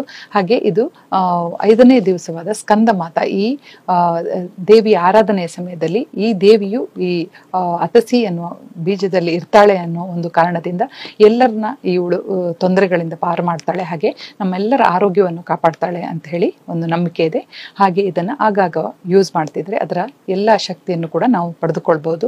ಇದಲ್ಲದೆ ಇದರಿಂದ ಎಣ್ಣೆಯನ್ನು ಕೂಡ ತಯಾರಿಸಿದಾಗ ನಾವು ಅದನ್ನು ಅಭ್ಯಂಗವಾಗಿ ಯೂಸ್ ಮಾಡ್ಬೋದು ಅಥವಾ ನಾವು ಮೆಡಿಕೇಟೆಡ್ ಎನಿಮಾ ಅಂತ ಕೊಡ್ತೀವಿ, ಅದರಲ್ಲಿ ಕೂಡ ಬಸ್ತಿ ಕೂಡ ಅದನ್ನು ಯೂಸ್ ಮಾಡ್ಬೋದು. ಅಥವಾ ನಿಮಗೆ ಏಜ್ ಆದಮೇಲೆ ನಮಗೆ ಕಿವಿ ಸ್ವಲ್ಪ ಪ್ರಾಬ್ಲಮ್ ಬರುತ್ತೆ ಅಥವಾ ಕಿವಿ ಕೇಳೋದಾಗ್ಲಿ ಅಥವಾ ನೋವುದಾಗ್ಲಿ, ಆ ಸಂದರ್ಭದಲ್ಲಿಯೂ ಕೂಡ ಇದನ್ನು ಕರ್ಣಪೂರ್ಣ ಅಂದರೆ ಕಿವಿಗೆ ಈ ಅಗಸೆ ಎಣ್ಣೆನ ಬಿಡೋದ್ರಿಂದ ಕೂಡ ಅದು ಆ ಲಾಭವನ್ನು ಕೂಡ ಪಡೆದುಕೊಳ್ಬೋದು.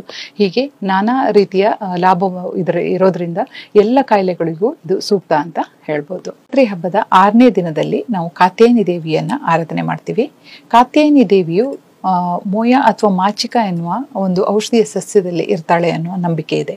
ಮೋಯ ಅಥವಾ ಮಾಚಿಕ ಅನ್ನೋದು ಟ್ಯಾಮ್ರಿಕ್ಸ್ ಗ್ಯಾಲಿಕಾ ಅಥವಾ ಟ್ಯಾಮ್ರಿಕ್ಸ್ ಆರ್ಟಿಕ್ಯುಲೇಟಾ ಅನ್ನೋ ಡ್ರಗ್ ಅನ್ನು ತಗೋತೀವಿ. ಸೊ ಇದನ್ನ ಭಾವಪ್ರಕಾಶ ನಿಘಂಟಿನಲ್ಲಿ ಹೇಳಿದ್ದಾರೆ. ಸೊ ಇದರಲ್ಲಿ ಮಾಚಿಕ ಅನ್ನೋ ಗಿಡಕ್ಕೆ ಅಂಬಿಕಾ, ಅಂಬಾಲಿಕಾ ಅಥವಾ ಅಂಬಷ್ಟ ಅನ್ನುವ ಹೆಸರುಗಳು ಕೂಡ ಇದೆ. ಸೊ ಇದರಲ್ಲಿ ನಾವು ಈ ಮಾಚಿಕ ಅನ್ನೋ ಮರದ ತೊಗಟೆ ಆಗಿರ್ಬೋದು ಅಥವಾ ಇದರ ಹೂಗಳಾಗಿರ್ಬೋದು ಅಥವಾ ಇದರ ಬೀಜದ ಎಣ್ಣೆಯನ್ನು ಸಹ ಇದು ಔಷಧಿಯಾಗಿ ಉಪಯೋಗಿಸ್ತೇವೆ. ಸೊ ಯಾವ್ಯಾವ ಕಾಯಿಲೆಗಳಲ್ಲಿ ಇದನ್ನ ಬಳಸ್ಬೋದು ಅಂತ ನೋಡಿದಾಗ ಇದು ಆಮ್ಲರಸ ಅಂದ್ರೆ ಹುಳಿಯಾಗಿರುತ್ತೆ, ಹಾಗೆ ಶೀತವೀರ್ಯ ಅಂದ್ರೆ ಕೋಲ್ಡ್ ಪೊಟೆನ್ಸಿ ಇರೋದ್ರಿಂದ ಪಿತ್ತ ರೋಗಗಳಲ್ಲಿ ಹಾಗೂ ಇದು ಲಘು ಆಗಿರುತ್ತೆ. ಹಾಗೆ ಈ ಕಫ ರೋಗದಲ್ಲೂ ಕೂಡ ಬಳಸ್ಬೋದು. ಕಫ ಪಿತ್ತ ರೋಗಗಳಲ್ಲಿ ಇದನ್ನು ಬಹಳ ಎಚ್ಚರಿಕೆಯಿಂದ ಕೂಡ ಬಳಸಬೇಕಾಗತ್ತೆ.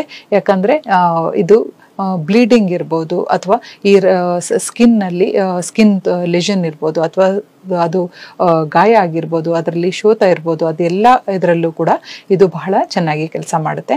ಸೊ ಹಸಿವೆ ಆಗದಿದ್ರೆ ಸಹಿತ ಇದು ಹಸಿವೆಯನ್ನು ಜಾಸ್ತಿ ಮಾಡುತ್ತೆ. ಮೆನ್ಸ್ಟ್ರುವಲ್ ಪ್ರಾಬ್ಲಮ್ ಅಥವಾ ಹೆಂಗಸರಲ್ಲಿ ಮುಟ್ಟಿನ ಸಮಸ್ಯೆ ಇದ್ದಾಗ ತುಂಬಾ ರಕ್ತಸ್ರಾವ ಆದಾಗ ಕೂಡ ಇದನ್ನ ಬಳಸಬಹುದು. ಅಲ್ಲದೆ ಈ ರಕ್ತಪಿತ್ತ ಅಂತೀವಿ, ಯಾವುದೇ ಸ್ರೋತ ಮೂಲಕ ಅಥವಾ ಮಲ ಹೋಗುವ ಜಾಗದಲ್ಲಿ ಇರ್ಬೋದು ಅಥವಾ ನೇಸಲ್ ಅಥವಾ ನಾಸ ಮೂಲಕ ರಕ್ತಸ್ರಾವ ಆದಾಗ ಕೂಡ ಇದನ್ನ ಬಳಸಬಹುದು. ಅಲ್ಲದೆ ಪಕ್ವಾತಿಸಾರ ಅಂತೀವಿ, ಅಂದ್ರೆ ತುಂಬಾ ದಿನದಿಂದ ಲೂಸ್ ಮೋಷನ್ ನಿಂತಿರೋದಿಲ್ಲ ಅಂತ ಕಂಡೀಷನ್ ಅಲ್ಲಿ ಕೂಡ ಈ ಔಷಧಿ ಸಸ್ಯವನ್ನ ನಾವು ಬಳಸ್ತೇವೆ. ಸೊ ಇದಲ್ಲದೆ ಬೇರೆ ಬೇರೆ ಕಾರಣಗಳಿಂದ, ಯಾವುದೇ ಕಾರಣಗಳಿಂದ ಗಾಯ ಆಗಲಿ ಅಥವಾ ಸ್ಕಿನ್ ದೊಡ್ಡ ಪ್ರಾಬ್ಲಮ್ ಇದ್ರೂ ಕೂಡ ಅದರಲ್ಲಿ ಶೋಥ ಆಗಿರ್ಬೋದು ಅಥವಾ ವ್ರಣ ನಮ್ಗೆ ಅದು ಗಾಯ ಗುಣ ಆಗ್ತಾ ಇಲ್ಲದೆ ಇರ್ಬೋದು, ಹೀಲ್ ಆಗೋದಕ್ಕೆ ಇದನ್ನ ಬಳಸ್ತೀವಿ. ಸೊ ಇದನ್ನ ಪೌಡರ್, ಬಾರ್ಕ್ ಪೌಡರ್ ಅನ್ನ ಒಂದು 2 ರಿಂದ 3 ಗ್ರಾಂ ಬಳಸಿದ್ರೆ ಕಷಾಯವನ್ನ 10 ರಿಂದ 15 ml ಅಷ್ಟು ತೆಗೆದುಕೊಳ್ಬಹುದು. ಸೊ ಅಂಬಿಕಾ, ಅಂಬಾಲಿಕಾ ಮತ್ತು ಅಂಬಷ್ಟ ಎನ್ನುವ ಹೆಸರಿನಿಂದ ಈ ಮಾಚಿಕಾ ಅನ್ನುವ ಒಂದು ಔಷಧಿ ಗಿಡ ತಾಯಿಯಂತೆ ನಮ್ಮನ್ನ ರಕ್ಷಿಸುತ್ತೆ. ಹಾಗೆ ಎಲ್ಲ ಈ ಕಫ ಪಿತ್ತ ಅಥವಾ ಪಿತ್ತ ಮತ್ತೆ ರಕ್ತ ಅಂತ ತಿಳಿತೀವಿ, ಇದರಿಂದ ಬರುವಂತಹ ಯಾವುದೇ ರಕ್ತದ ತೊಂದರೆ ಇರ್ಬೋದು, ಹೊಟ್ಟೆಗೆ ಸಂಬಂಧಪಟ್ಟಂತಹ ಯಾವುದೇ ಕಾಯಿಲೆಗಳಿರ್ಬೋದು, ಇದು ಗುಣ ಮಾಡಲಿಕ್ಕೆ ಸಹಾಯ ಮಾಡುತ್ತದೆ. ಯಾವುದೇ ತ್ವಚೆಯ ರೋಗದಲ್ಲಿ ಇದನ್ನು ಕೊಡಬೇಕಾದ್ರೆ ಬಾರ್ಕ್ನಿಂದ ಒಂದು ಪೇಸ್ಟ್ ಅನ್ನು ತಯಾರಿಸಿ ಇದನ್ನು ಹಚ್ಚಲಾಗುತ್ತೆ. ಸೊ ಇದು ವ್ರಣರೂಪಕ, ಅಂದ್ರೆ ಈ ಗಾಯವನ್ನು ಗುಣ ಮಾಡುವಂತ ಶಕ್ತಿಯನ್ನು ಕೂಡ ಹೊಂದಿದೆ. ಹಾಗೆ ಇದು ಬ್ಲೀಡಿಂಗ್ ಪೈಲ್ಸ್ ಅಂತ ಹೇಳ್ತೇವೆ, ಪೈಲ್ಸ್ ಜೊತೆಗೆ ರಕ್ತಸ್ರಾವ ಆದಾಗ ಕೂಡ ಇದು ಸ್ತಂಭನ ರೀತಿಯಲ್ಲಿ, ಅಂದ್ರೆ ಅದನ್ನು ನಿಲ್ಲಿಸೋದಕ್ಕೆ ಬಹಳ ಸಹಾಯ ಮಾಡುತ್ತೆ.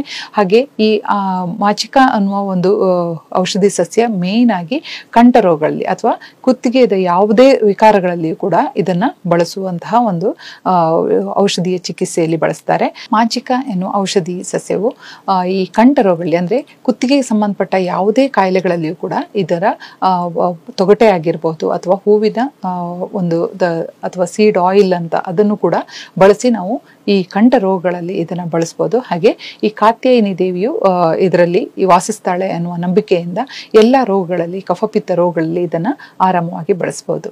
ನವರಾತ್ರಿ ಹಬ್ಬದ 7ನೇ ದಿವಸ ಕಾಲರಾತ್ರಿ ದೇವಿಯನ್ನ ಪೂಜಿಸಲಾಗುತ್ತೆ. ಈ ಕಾಲರಾತ್ರಿ ದೇವಿಯು ನಾಗದೌನ್ ಅನ್ನುವ ಗಿಡದಲ್ಲಿ ಅಥವಾ ಔಷಧಿ ಸಸ್ಯದಲ್ಲಿ ಇರುತ್ತಾಳೆ ಅನ್ನುವ ನಂಬಿಕೆ ಇದೆ. ಹಾಗಾಗಿ ಇದನ್ನ ಬಹಳಷ್ಟು ರೋಗಗಳಲ್ಲಿ ಇದನ್ನ ಬಳಸಲಾಗುತ್ತೆ. ಇದನ್ನ ಹೆಚ್ಚಾಗಿ ಆರ್ನಮೆಂಟಲ್ ಅಥವಾ ಶೋ ಗಿಡ ಆಗಿ ಬಳಸ್ತಾರೆ. ಆದ್ರೂ ಕೂಡ ಇದು ಗದ್ದೆಯಲ್ಲಿರ್ಬೋದು ಅಥವಾ ತೋಟದಲ್ಲಿರ್ಬೋದು, ಗಾರ್ಡನ್ ನಲ್ಲಿ ಈ ಪ್ರೊಟೆಕ್ಷನ್ಗೆ ಸೈನಿಕರಂತೆ ಅದು ಕಾಯ್ತಾ ಇರ್ತದೆ.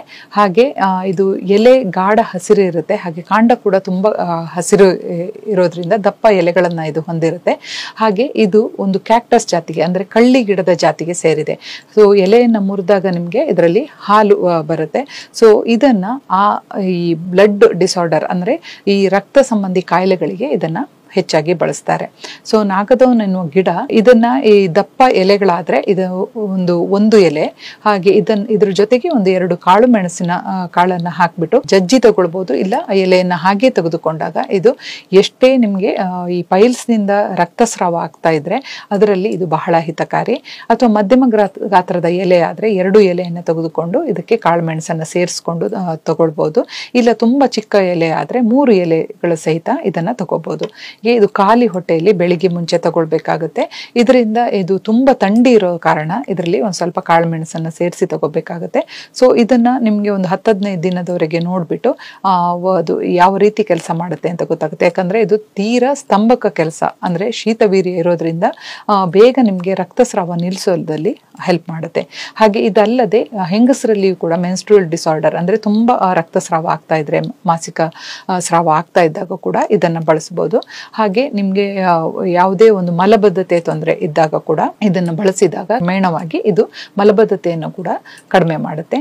ಸೊ ಇದನ್ನ ಆದಷ್ಟು ಈ ಮಲಬದ್ಧತೆ ಅಥವಾ ನಮ್ಗೆ ಡೈಜೆಸ್ಟಿವ್ ಸಿಸ್ಟಮ್ ಅನ್ಬೋದು, ಅದರ ತೊಂದರೆ ಇದ್ದಾಗ, ಹಾಗೆ ನಮ್ಗೆ ಫೈಬರ್ ರಿಚ್ ಇರೋದ್ರಿಂದ ಇದು ಮಲಬದ್ಧತೆಯನ್ನು ನಿವಾರಿಸಲಿಕ್ಕೆ ಬಹಳ ಸಹಾಯ ಮಾಡುತ್ತೆ. ನಾಗದೌನ್ ಎನ್ನುವ ಸಸ್ಯ ಯಾವುದೇ ಋತುವಲ್ಲಿ ಕೂಡ ಚೆನ್ನಾಗಿ ಬೆಳೆಯುತ್ತೆ. ಹಾಗಾಗಿ ಇದನ್ನ ಯಾರೇ ಕೂಡ ಬೆಳೆಸಬಹುದು.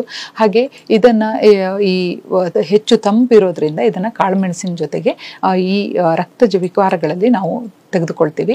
ಅಲ್ಲದೆ ಅಲ್ಸರೇಟಿವ್ ಕೊಲೈಟಿಸ್ ಅಂದ್ರೆ ಅಲ್ಸರ್ ಆಗ್ಬಿಟ್ಟು ಇದರಲ್ಲಿ ಇನ್ಫ್ಲಮೇಷನ್ ಆದಾಗ ಕೂಡ ಈ ಕರುಳಲ್ಲಿ ಏನಾದರೂ ತೊಂದರೆ ಇದ್ರೂ ಸಹಿತ ಇದು ಆ ಬ್ಲೀಡಿಂಗ್ ಅನ್ನು ಕಡಿಮೆ ಮಾಡುವಂತ ಶಕ್ತಿಯನ್ನು ಹೊಂದಿದೆ.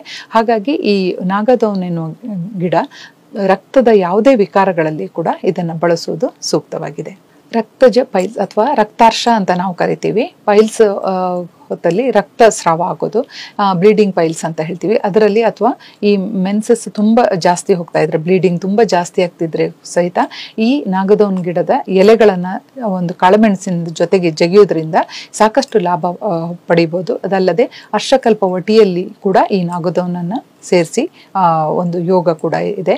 ಹಾಗಾಗಿ ಈ ಕಾಲರಾತ್ರಿ ದೇವಿ ಈ ನಾಗದೋನ್ ಗಿಡದಲ್ಲಿ ಇದ್ದಾಳೆ, ನಮ್ಮನ್ನು ಈ ರಕ್ತಜ ವಿಕಾರದಿಂದ ನಮ್ಮನ್ನು ರಕ್ಷಿಸ್ತಾಳೆ ಅನ್ನೋ ನಂಬಿಕೆ ಇರೋದ್ರಿಂದ ಇದು ಸಾಕಷ್ಟು ಸಹಾಯಕವನ್ನು ಮಾಡುತ್ತದೆ. ನವರಾತ್ರಿ ಹಬ್ಬ 8ನೇ ದಿನದಲ್ಲಿ ಮಾತಾ ಮಹಾಗೌರಿಯನ್ನು ಪೂಜಿಸಲಾಗುತ್ತೆ. ಮಾತಾ ಮಹಾಗೌರಿ ಈ ತುಳಸಿ ಔಷಧಿ ಗಿಡದಲ್ಲಿ ಇದ್ದಾಳೆ ಅನ್ನೋ ನಂಬಿಕೆ ಇದೆ. ಹಾಗೆ ತುಳಸಿ ಬಗ್ಗೆ ಯಾರಿಗೂ ಹೆಚ್ಚೇನು ಹೇಳಬೇಕಾಗಿಲ್ಲ. ಕೊರೋನಾ ಟೀಚರ್ ಆದ ಕಾಲದಲ್ಲಿ ನಮ್ಮ ತುಳಸಿ ತಾಯಿಯಾಗಿ ಕೆಲಸ ಮಾಡಿದ್ದು ಅಂತ ಹೇಳ್ಬೋದು. ಸೊ ತುಳಸಿ ಅನ್ನೋದು ವಸಿಮಮ್ ಸ್ಯಾಂಕ್ಟಮ್ ಅಂತ ಹೇಳ್ತೀವಿ, ಹೋಲಿ ಬೇಸಿಲ್ ಅಂತಾರೆ. ಎಲ್ಲ ಧರ್ಮದವರು ಕೂಡ ಇದನ್ನು ಯೂಸ್ ಮಾಡುವಂಥ ಒಂದು ಔಷಧಿ ಸಸ್ಯ ಅಂತ ಹೇಳ್ಬೋದು. ಇದು ಲಘು ವೃಕ್ಷ ಅಂದರೆ ಲೈಟ್ ಆಗಿರುತ್ತೆ, ಸ್ವಲ್ಪ ಡ್ರೈ, ಹಾಗೆ ಉಷ್ಣವೀರ್ಯ ಅಂದರೆ ಹೀಟ್ ಇರೋದ್ರಿಂದ, ಹಾಗೆ ಕಫವಾತ ಕಂಡೀಷನಲ್ಲಿ ಇದನ್ನು ಬಳಸ್ಬೋದು. ಹಾಗೆ ಇದು ರಕ್ತ ಶೋಧಕ ಕೂಡ ಹೌದು. ಹಾಗಾಗಿ ಇದನ್ನು ಮಕ್ಕಳಲ್ಲಿ ಯಾರಿಗೆ ಹಸಿವೆ ಇರೋದಿಲ್ವೋ, ಇದು ದೀಪನ ಪಾಚನ ಅಂದರೆ ಅಗ್ನಿಯನ್ನು ಅಂದರೆ ಡೈಜೆಸ್ಟಿವ್ ಫೈರನ್ನು ಜಾಸ್ತಿ ಮಾಡುತ್ತೆ, ಹಸಿವೆ ಆಗೋ ಒಂದು ಕೆಪಾಸಿಟಿಯನ್ನು ಜಾಸ್ತಿ ಮಾಡುತ್ತೆ. ಅಲ್ಲದೆ ಅದನ್ನು ಡೈಜೆಷನ್ ಕೂಡ, ಪಾಚನ ಕೂಡ ಅದು ಹೆಲ್ಪ್ ಮಾಡುತ್ತೆ. ಹಾಗಾಗಿ ಮಕ್ಕಳಲ್ಲಿ ಸಾಮಾನ್ಯವಾಗಿ ನಾವು ಕೋಲ್ಡ್ ಅಥವಾ ಕಾಫ್ ಅಥವಾ ಈ ಅಸ್ತಮಾ ಇರ್ಬೋದು, ಯಾವುದೇ ಕಂಡೀಷನಲ್ಲೂ ಮಕ್ಕಳು ಊಟ ಮಾಡಲಿಲ್ಲ ಅಂದಾಗ ಇದು ಅಗ್ನಿಯನ್ನು ವೃದ್ಧಿ ಮಾಡಿ ಈ ಕಫಜ ಯಾವುದೇ ತೊಂದರೆಗಳಿದ್ರೂ ಕೂಡ ಅದನ್ನು ಕಡಿಮೆ ಮಾಡುತ್ತೆ. ಹಾಗಾಗಿ ಮಕ್ಕಳಿಗೆ ಇದನ್ನು ಕೊಡುವಾಗ ತುಂಬ ಒಳ್ಳೆಯ ರೀತಿಯಲ್ಲಿ ರಿಸಲ್ಟ್ ಬರಲಿಕ್ಕೆ ಇದನ್ನು ಯೂಸ್ ಮಾಡ್ಬೋದು. ಇದು ಒಂದು 4-5 ತುಳಸಿ ಎಲೆಯನ್ನು ರಸ ತೆಗೆದು ಜೇನ್ನೊಂದಿಗೆ ತೆಗೆದುಕೊಂಡ್ರೆ ಭಾಳಷ್ಟು ಲಾಭ ಬರುತ್ತೆ. ಸೊ ಹಾಗಾಗಿ ಇದಲ್ಲದೆ ಕಫವಾತದ ತೊಂದರೆ ಬಂದಾಗ ಇದನ್ನು ಯೂಸ್ ಮಾಡ್ಬೋದು. ಹಾಗೆ ಕಫಜ ಯಾವುದೇ ತೊಂದರೆ ಇರಲಿ, ಕೆಮ್ಮಿರಲಿ ಅಥವಾ ಥಂಡಿ ಇರಲಿ, ಶೀತ ಆಗಿರಲಿ ಅಥವಾ ಅಸ್ತಮಾ ಇರಲಿ ಅಥವಾ ಈ ಜ್ವರ ಬಂದಾಗ ಕೂಡ ಇದನ್ನು ಕ್ರಮವಾಗಿ ಬಳಸೋದ್ರಿಂದ ಇದರಲ್ಲಿ ಲಾಭ ಕಾಣ್ಬೋದು. ಅಲ್ಲದೆ ಹೆಚ್ಚಿನವರಿಗೆ ಈ ರಿಬ್ಸಲ್ಲಿ ಪಾರ್ಶ್ವಶೂಲ ಅಂತೀವಿ, ರಿಬ್ಸ್ ಪಕ್ಕೆ ಎಲುಬಲ್ಲಿ ನೋವು ಶುರುವಾಗುತ್ತೆ ಕೆಮ್ಸಿ. ಸೊ ಇದರಲ್ಲಿ ಕೂಡ ಈ ರಸವನ್ನು ಜೇನಿನಿಂದ ಬಳಸಿದಾಗ ನಾವು ಬಹಳಷ್ಟು ಆರಾಮವನ್ನು ಕಂಡುಕೊಳ್ತೀವಿ. ಇದಲ್ಲದೆ ನಮಗೆ ಜ್ವರ ಕೂಡ ತುಂಬ ದಿನದಿಂದ ಜ್ವರ ಕಡಿಮೆ ಆಗದಿದ್ರೆ ಇದು ಬಹಳ ಇಮ್ಯುನಿಟಿಯನ್ನು ಕೂಡ ರೈಸ್ ಮಾಡೋಕ್ಕೆ ತುಂಬ ಒಂದು ಒಳ್ಳೆಯ ಔಷಧಿ ಸಸ್ಯ ಅಂತ ಹೇಳ್ಬೋದು. ಅಲ್ಲದೆ ಇದಲ್ಲದೆ ಸ್ಕಿನ್ ಕಂಡೀಷನಲ್ಲಿ ಕೂಡ ಇದು ಉತ್ತಮವಾದ ಆಯ್ಕೆ ಅಂತ ಹೇಳ್ಬೋದು. ಯಾಕಂದರೆ ಹೆಚ್ಚಿನ ಸ್ಕಿನ್ ಕಂಡೀಷನ್ನಲ್ಲಿ ಅದು ರಫ್ ಆಗಿರುತ್ತೆ, ಹಾಗೆ ಸ್ವಲ್ಪ ದಪ್ಪವಾದ ಈ ಪದರುಗಳಲ್ಲಿ ಕೆಲವು ಸ್ಕಿನ್ ಡಿಸೀಸ್ ಇರುತ್ತೆ. ಅದರಲ್ಲಿ ಇದರ ಈ ಒಂದು ಎಲೆಯ ಒಂದು ರಸವನ್ನು ತೆಗೆದುಕೊಂಡು ಕಾಳುಮೆಣಸಿನ ಪುಡಿಯನ್ನು ಅದಕ್ಕೆ ಬೆರೆಸಿ ಅದನ್ನು ಹಚ್ಚಿದಾಗ ಈ ರೂಕ್ಷತೆ ಕೂಡ ಕಡಿಮೆ ಆಗುತ್ತೆ. ಹಾಗೆ ಆ ದಪ್ಪದ ಲೇಯರ್ ಕೂಡ ಕ್ರಮೇಣವಾಗಿ ನಾವು ಹಚ್ತಾ ಬಂದಾಗ ಕಡಿಮೆ ಆಗ್ತಾ ಹೋಗುತ್ತೆ. ಹೆಚ್ಚಿನ ಕಂಡೀಷನ್ನಲ್ಲಿ ಏನಾಗುತ್ತೆ, ನಾವು ಮಲ ಮೂತ್ರ ಸ್ವೇದ ಅಂದರೆ ಯುರಿನ್ ಅಥವಾ ಈ ಸ್ವೆಟ್ ಅಥವಾ ಈ ಮೋಷನ್ ದಿವಸ ಪಾಸ್ ಮಾಡೋದು ನಮ್ಮ ದೇಹದ ಟಾಕ್ಸಿಕ್ ಅಥವಾ ಈ ವಿಷ ವಸ್ತುಗಳನ್ನು ಹೊರ ಹಾಕಲಿಕ್ಕೆ ಇರುವಂಥದ್ದು. ಆದರೆ ಬಹಳಷ್ಟು ಕಂಡೀಷನ್ನಲ್ಲಿ ನಾವು ಇದನ್ನು ಸರಿಯಾಗಿ ಟಾಕ್ಸಿಕ್ ದೇಹದಲ್ಲೇ ಉಳ್ಕೊಂಡ್ಬಿಡುತ್ತೆ, ಹಾಗೆ ಅದು ಹೊರಗೆ ಹೋಗೋದಿಲ್ಲ. ಸೊ ಇಂಥ ಕಂಡೀಷನಲ್ಲಿ ಹೆಚ್ಚಾಗಿ ನಾವು ನೋಡ್ತೀವಿ, ಈ ಸ್ವೆಟ್ ಬರದಂತೆ AC ವರ್ಕ್ ಮಾಡ್ಬೋದು ಅಥವಾ ತುಂಬ ಥಂಡಿ ರೀಜನ್ನಲ್ಲಿರುವಾಗ ಈ ಸಾಧಾರಣ ಮಟ್ಟಿಗೆ ಬೆವರು ಹೊರಗೆ ಹೋಗೋದಿಲ್ಲ. ಆ ಕಂಡೀಷನ್ನಲ್ಲಿ ನಾವು ಈ ತುಳಸಿ ಎಲೆಯನ್ನು ಬಳಸಿ ಯಾವುದೇ ಒಂದು ಸ್ಕಿನ್ ಕಂಡೀಷನ್ನಲ್ಲಿ ಕೂಡ ಬಳಸಿದಾಗ ಅದಕ್ಕೆ ಸಾಕಷ್ಟು ಲಾಭ ಕಾಣ್ಬೋದು. ಹೀಗೆ ಈ ತುಳಸಿಯಿಂದ ನಾವು ರಕ್ತವನ್ನು ಶೋಧನ ಮಾಡೋದ್ರಿಂದ ಈ ತ್ವಚೆಯಲ್ಲಿರುವ ಯಾವುದೇ ಒಂದು ಸ್ಕಿನ್ ಡಿಸೀಸ್ ಆಗಿರಲಿ, ಅದರಲ್ಲಿ ಕೀವು ಬರ್ತಿರಲಿ ಅಥವಾ ವಾಸನೆ ಬರ್ತಿರಲಿ, ಈ ತುಳಸಿ ರಸವನ್ನು ಬಳಸಿ ನಾವು ಚಿಕಿತ್ಸೆಯನ್ನು ಮಾಡಿದಾಗ ಅದರಲ್ಲಿ ಸಾಕಷ್ಟು ಲಾಭವನ್ನು ಪಡಿಬೋದು. ಅಲ್ಲದೆ ತುಳಸಿ ಎಲೆಯನ್ನು ಸುಟ್ಟು ಅದರಲ್ಲಿ ಬರುತ್ತಿರೋ ಫ್ಯೂಮಿಗೇಷನ್ ಅಥವಾ ಧೂಪದಿಂದ ನಾವು ಬಹಳಷ್ಟು ಸ್ಕಿನ್ ಡಿಸೀಸ್ ನಮಗೆ ಕೋಲ್ಡ್ಗೆ ಕೂಡ ಅನುಕೂಲವಾಗುತ್ತೆ. ಸೊ ಇದು ಯಾವುದೇ ಒಂದು ಕಫಜ ಕಂಡೀಷನ್ನಲ್ಲಿ ಹಾಗೆ ಸ್ಕಿನ್ ಕಂಡೀಷನ್ನಲ್ಲಿ ಬಹಳ ಉತ್ತಮವಾದ ಆಯ್ಕೆ ತುಳಸಿ ಗಿಡ. ನವರಾತ್ರಿಯ ಹಬ್ಬದ 9ನೇ ದಿನ ಮಾತಾ ಸಿದ್ಧಿದಾತ್ರಿಯನ್ನು ಪೂಜೆ ಮಾಡ್ತೀವಿ. ಸೊ ಮಾತಾ ಸಿದ್ಧಿದಾತ್ರಿಯು ಈ ಶತಾವರಿ ಅನ್ನುವ ಗಿಡದಲ್ಲಿ ಇರ್ತಾಳೆ ಅನ್ನೋ ನಂಬಿಕೆ ಇದೆ. ಶತಾವರಿ ಅಂದರೆ ಹಲವು ಮಕ್ಕಳ ತಾಯಿ ಬೇರು ಅಂತ ಹೇಳ್ತೀವಿ. ಹಲವು ಮಕ್ಕಳ ತಾಯಿ ಅಂದಾಗಲೇ ನಮ್ಗೆ ಗೊತ್ತಾಗುತ್ತೆ ಎಷ್ಟು ಅವಳು ನಮ್ಮನ್ನು ರಕ್ಷಣೆ ಮಾಡ್ತಾಳೆ ಅಂತ. ಸೊ ಇದು ಮಧುರ ತಿಕ್ತರಸ ಅಂದರೆ ಸಿಹಿಯಾಗಿರುತ್ತೆ ಹಾಗೆ ಕಹಿಯಾಗಿರುತ್ತೆ ಕೂಡ. ಇದು ಶೀತವೀರ್ಯ ಅನ್ಬೋದು. ಅಲ್ಲದೆ ವಾತಪಿತ್ತ ಈ ಕಾಯಿಲೆಗಳಲ್ಲಿ ಇದನ್ನು ಬಳಸ್ಬೋದು. ಹಾಗೆ ಗುರು ಸ್ನಿಗ್ಧ ಸ್ವಲ್ಪ ಹೆವಿ ಆಗಿರುತ್ತೆ ಹಾಗೆ ಆಯಿಲಿ ಆಗಿರುತ್ತೆ ಅನ್ನೋ ಕಾರಣದಿಂದ ಇದು ವಾತಪಿತ್ತ ರೋಗಗಳಲ್ಲಿ ನಾವು ಬಳಸ್ತೀವಿ. ಸೊ ಶತಾವರಿ ಅಥವಾ ಆಸ್ಪೆರಾಗಸ್ ರೆಸಿಮೋಸ್ ಅಂತೀವಿ.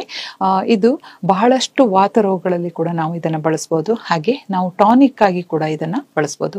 ಟಾನಿಕ್ ಅಂದರೆ ರಸ, ರಕ್ತ, ಮಾಂಸ, ಮೇದ, ಅಸ್ಥಿ, ಮಜ್ಜ, ಶುಕ್ರ ಎಲ್ಲ ಧಾತುಗಳನ್ನು ಪೋಷಣೆ ಮಾಡುವಂಥ ಶಕ್ತಿ ಅದಕ್ಕಿದೆ. ಸೊ ಇದರಲ್ಲಿ ನಾವು ಮೆದುಳು ಅಂತ ತೆಗೆದುಕೊಂಡಾಗ ಬ್ರೈನ್ ರಿಲೇಟೆಡ್ ಯಾವುದೇ ಕೂಡ ಒಂದು ಕೋಪ ಆಗಿರಬಹುದು ಅಥವಾ ಚಿಂತೆ ಆಗಿರ್ಬೋದು ಅಥವಾ ಚಡಪಡಿಕೆ ಆಗಿರ್ಬೋದು ಅಥವಾ ಯಾವುದೇ ರೀತಿಯ ಖಿನ್ನತೆ ಆಗಿರ್ಬೋದು, ಮೆದುಳಿಗೆ ಸಂಬಂಧಪಟ್ಟಂತಹ ಯಾವುದೇ ಒಂದು ತೊಂದರೆ ಇದ್ರೂ ಸಹಿತ ಇದು ನಮಗೆ ರಸಾಯನ ಥರ ಕೆಲಸ ಮಾಡುತ್ತೆ. ಹಾಗೆ ಟಾನಿಕ್, ಬ್ರೈನ್ ಟಾನಿಕ್ ಅಂತಲೇ ಹೇಳ್ಬೋದು. ಈಗ ಕೆಲವು ಮಕ್ಕಳಿಗೂ ಸಹಿತ ಕೂತ್ಕೊಳ್ಳೋದಿಲ್ಲ, ತುಂಬ ಕಾನ್ಸಂಟ್ರೇಷನ್ ಬೇಕಾಗಿರುತ್ತೆ. ಸೊ ಇಂಥ ಕಂಡೀಷನಲ್ಲಿ ಕೂಡ ಇದು ಟಾನಿಕ್ ಆಗಿ ಬಳಸ್ಬೋದು. ಅಲ್ಲದೆ ಕೆಲವು ಮೆನೋಪಾಸ್ ರಿಲೇಟೆಡ್ ತುಂಬ ಪ್ರಾಬ್ಲಮ್ ಇರುತ್ತೆ ಅವರಿಗೆ. ಮೂಡ್ ಸ್ವಿಂಗ್ಸ್ ಆಗ್ಬೋದು ಅಥವಾ ಸ್ವೆಟ್ಟಿಂಗ್ ಆಗ್ತಾ ಇರ್ಬೋದು ಅಥವಾ ಅಂದರೆ ಹಾಟ್ ಫ್ಲಶಸ್ ಅಂತೀವಿ ಅಥವಾ ತುಂಬ ಅದಕ್ಕೆ ಸಂಬಂಧಪಟ್ಟ ಯಾವುದೇ ತೊಂದರೆ ಇದ್ರೂ ಸಹಿತ ಈ ಶತಾವರಿಯನ್ನು ನಾವು ರಸಾಯನವಾಗಿ ಬಳಸ್ಬೋದು. ಈ ಶತಾವರಿಯನ್ನು ಗಿಡ ಮಜ್ಜಾಧಾತು ಅಂತ ಅಂತೀವಿ, ಅಂದರೆ ಬೋನ್ ಮ್ಯಾರೋ. ಇದನ್ನು ಕೂಡ ನಮಗೆ ಅದು ಪೋಷಿಸೋದ್ರಿಂದ ಈಗ ಡ್ರೈ ಐ ಇರ್ಬೋದು ಅಥವಾ ತುಂಬ ಹೊತ್ತು ನಾವು ಕಂಪ್ಯೂಟರ್ನಲ್ಲಿ ಕೆಲಸ ಮಾಡ್ತಿರ್ಬೋದು ಅಥವಾ ಕಣ್ಣಿಗೆ ಸ್ಟ್ರೈನ್ ಆದಾಗ ಅಥವಾ ಮೆದುಳಿಗೆ ಇದರಿಂದ ಒಂದು ಹೀಟ್ ಅಂತ ಏನು ಹೇಳ್ತೀವಿ ಆ ಕಂಡೀಷನಲ್ಲಿ ಕೂಡ ಇದನ್ನು ರೆಗ್ಯುಲರ್ ಆಗಿ ಬಳಸೋದ್ರಿಂದ ನಮಗೆ ಮಜ್ಜಾಧಾತು ಕೂಡ ಅದರಲ್ಲಿ ಸ್ಟ್ರಾಂಗ್ ಆಗುತ್ತೆ. ಹಾಗೆ ರಸ, ರಕ್ತ, ಮಾಂಸ, ಮೇದ, ಅಸ್ಥಿ, ಮಜ್ಜ ಎಲ್ಲ ಧಾತುಗಳನ್ನು ಪೋಷಿಸುವಂಥ ಶಕ್ತಿ ಇದರಲ್ಲಿದೆ. ಹಾಗೆ ನಾವು ಇದು ಶುಕ್ರಧಾತುನ ಕೂಡ ವೃದ್ಧಿಸೋದ್ರಿಂದ ಯಾವುದೇ ಇದಕ್ಕೆ ಎರೆಕ್ಟೈಲ್ ಡಿಸ್ಫಂಕ್ಷನ್ ಇರ್ಬೋದು ಅಥವಾ ಗಂಡಸರಿಗೆ ಯಾವುದೇ ಶುಕ್ರ ವೀರ್ಯಾಣು ಒಂದು ಒಳ್ಳೆಯ ಕ್ವಾಲಿಟಿಯ ವೀರ್ಯ ನಮಗೆ ಈ ಇನ್ಫರ್ಟಿಲಿಟಿ ಕೇಸಲ್ಲಿ ನಮಗೆ ಬೇಕಾಗುತ್ತೆ. ಹಾಗಾಗಿ ಅಂಥ ಕೇಸಸ್ನಲ್ಲಿ ಕೂಡ ಗಂಡಸರಿಗೂ ಕೂಡ ಲಾಭವಾಗುವಂಥ ಒಂದು ಔಷಧಿಯ ಸಸ್ಯ ಅಂತಲೇ ಹೇಳ್ಬೋದು. ಅಲ್ಲದೆ ಗರ್ಭಿಣಿ ಆದಾಗ ಗರ್ಭಪಾತವನ್ನು ತಡೆಯೋದಕ್ಕೆ ಸಹಿತ ನಾವು ಕ್ರಮಬದ್ಧವಾಗಿ ಇದನ್ನು ಕೊಡ್ತೀವಿ. ಅಲ್ಲದೆ ಆಮೇಲೆ ಡೆಲಿವರಿ ಆದಮೇಲೂ ಸಹಿತ ಒಂದು ಸ್ತನ್ಯ ಜನನ ಅಂದರೆ ಹಾಲು ಹೆಚ್ಚು ವೃದ್ಧಿಸೋಕ್ಕೆ ಕೂಡ ಇದನ್ನು ಕ್ರಮಬದ್ಧವಾಗಿ ನಾವು ಇದನ್ನು ಕೊಡ್ತೀವಿ. ಸೊ ಇದು ಎಲ್ಲ ರೀತಿಯಲ್ಲಿ ಅಂದರೆ ಅಗ್ನಿಯನ್ನು ಹೆಚ್ಚಿಸಿ, ಡೈಜೆಷನ್ ಪವರನ್ನು ಹೆಚ್ಚಿಸಿ, ಅದನ್ನು ರಸ, ರಕ್ತ, ಅನಿಮೆ ಇರಲಿ ಅಥವಾ ಎಲ್ಲ ಧಾತುಗಳನ್ನು ಹೇಗೆ ಪೋಷಿಸುವಂಥ ಕೆಲಸ ಮಾಡುವಂತಹ ಗುಣ ಈ ಶತಾವರಿಗಿದೆ. ಈ ಶತಾವರಿ ಅಥವಾ ಹಲವು ಮಕ್ಕಳ ತಾಯಿ ಬೇರು ಇದು ಯಾವುದೇ ಒಂದು ಪಿತ್ತಜ ಕಂಡೀಷನ್ ಅಂದರೆ ಚಡಪಡಿಸುವಿಕೆ ಇರ್ಬೋದು ಅಥವಾ ಹೀಟ್ ರಿಲೇಟೆಡ್ ಇಶ್ಯೂಸ್ ಇರ್ಬೋದು ಅಥವಾ ತುಂಬ ಕಾಲದಿಂದ ಎಸಿಡಿಟಿ ಇರ್ಬೋದು ಅಥವಾ ಏನೇ ಖಾರ ತಿನ್ನೋಕ್ಕೂ ಕೂಡ ಆಗದೇ ಇರುವಂಥ ಪರಿಸ್ಥಿತಿಯಲ್ಲಿ ಕೂಡ ಇದು ದೇಹಕ್ಕೆ ತಂಪನ್ನು ನೀಡ್ತದೆ. ಹಾಗಾಗಿ ಆಗಾಗ ಇದನ್ನು ತೆಗೆದುಕೊಳ್ಬಹುದು. ಅಲ್ಲದೆ ನಿಮಗೆ ಮನಸ್ಸು ದುರ್ಬಲ ಆಗಿದೆ ಅಥವಾ ಕೆಲವರಿಗೆ ಪಾಲ್ಪಿಟೇಷನ್ ಇರುತ್ತೆ, ಸ್ವಲ್ಪ ಏನಾದರೂ ವಿಷಯ ಬಂದಾಗ ಹೆದರ್ತಾರೆ, ಅಂಥ ವಿಷಯ ಇರುವ ಪ್ರಸಂಗ ಬಂದರೂ ಕೂಡ ಎಲ್ಲ ರೀತಿಯಲ್ಲಿ ಕೂಡ ಇದು ಪೌಷ್ಟಿಕತೆ ಮತ್ತು ಮನಸ್ಸಿನ ಶಕ್ತಿಯನ್ನು ಕೂಡ ವರ್ಧಿಸ್ತದೆ. ಹಾಗೆ ಇದು ಎಲ್ಲ ರೀತಿಯ ಕಾಯಿಲೆಗಳಲ್ಲಿ ಹೆಂಗಸರಿಗಾಗ್ಬೋದು ಗಂಡಸರಿಗೂ ಮಕ್ಕಳಿಗೂ ಕೂಡ ನಿಮ್ಮ ಬಲವರ್ಧನೆಯನ್ನು ಮಾಡೋಕೆ ಇದು ಅತ್ಯುತ್ತಮವಾದ ಒಂದು ಔಷಧಿ ಅಂತ ಹೇಳ್ತಾ ಈ ತಾಯಿ ಸಿದ್ಧಿದಾತ್ರಿ ಈ ಔಷಧಿ ಗಿಡದಲ್ಲಿ ಯಾವಾಗಲೂ ಇರಲಿ, ಎಲ್ಲರನ್ನ ರಕ್ಷಿಸ್ತಾ ಇರಲಿ.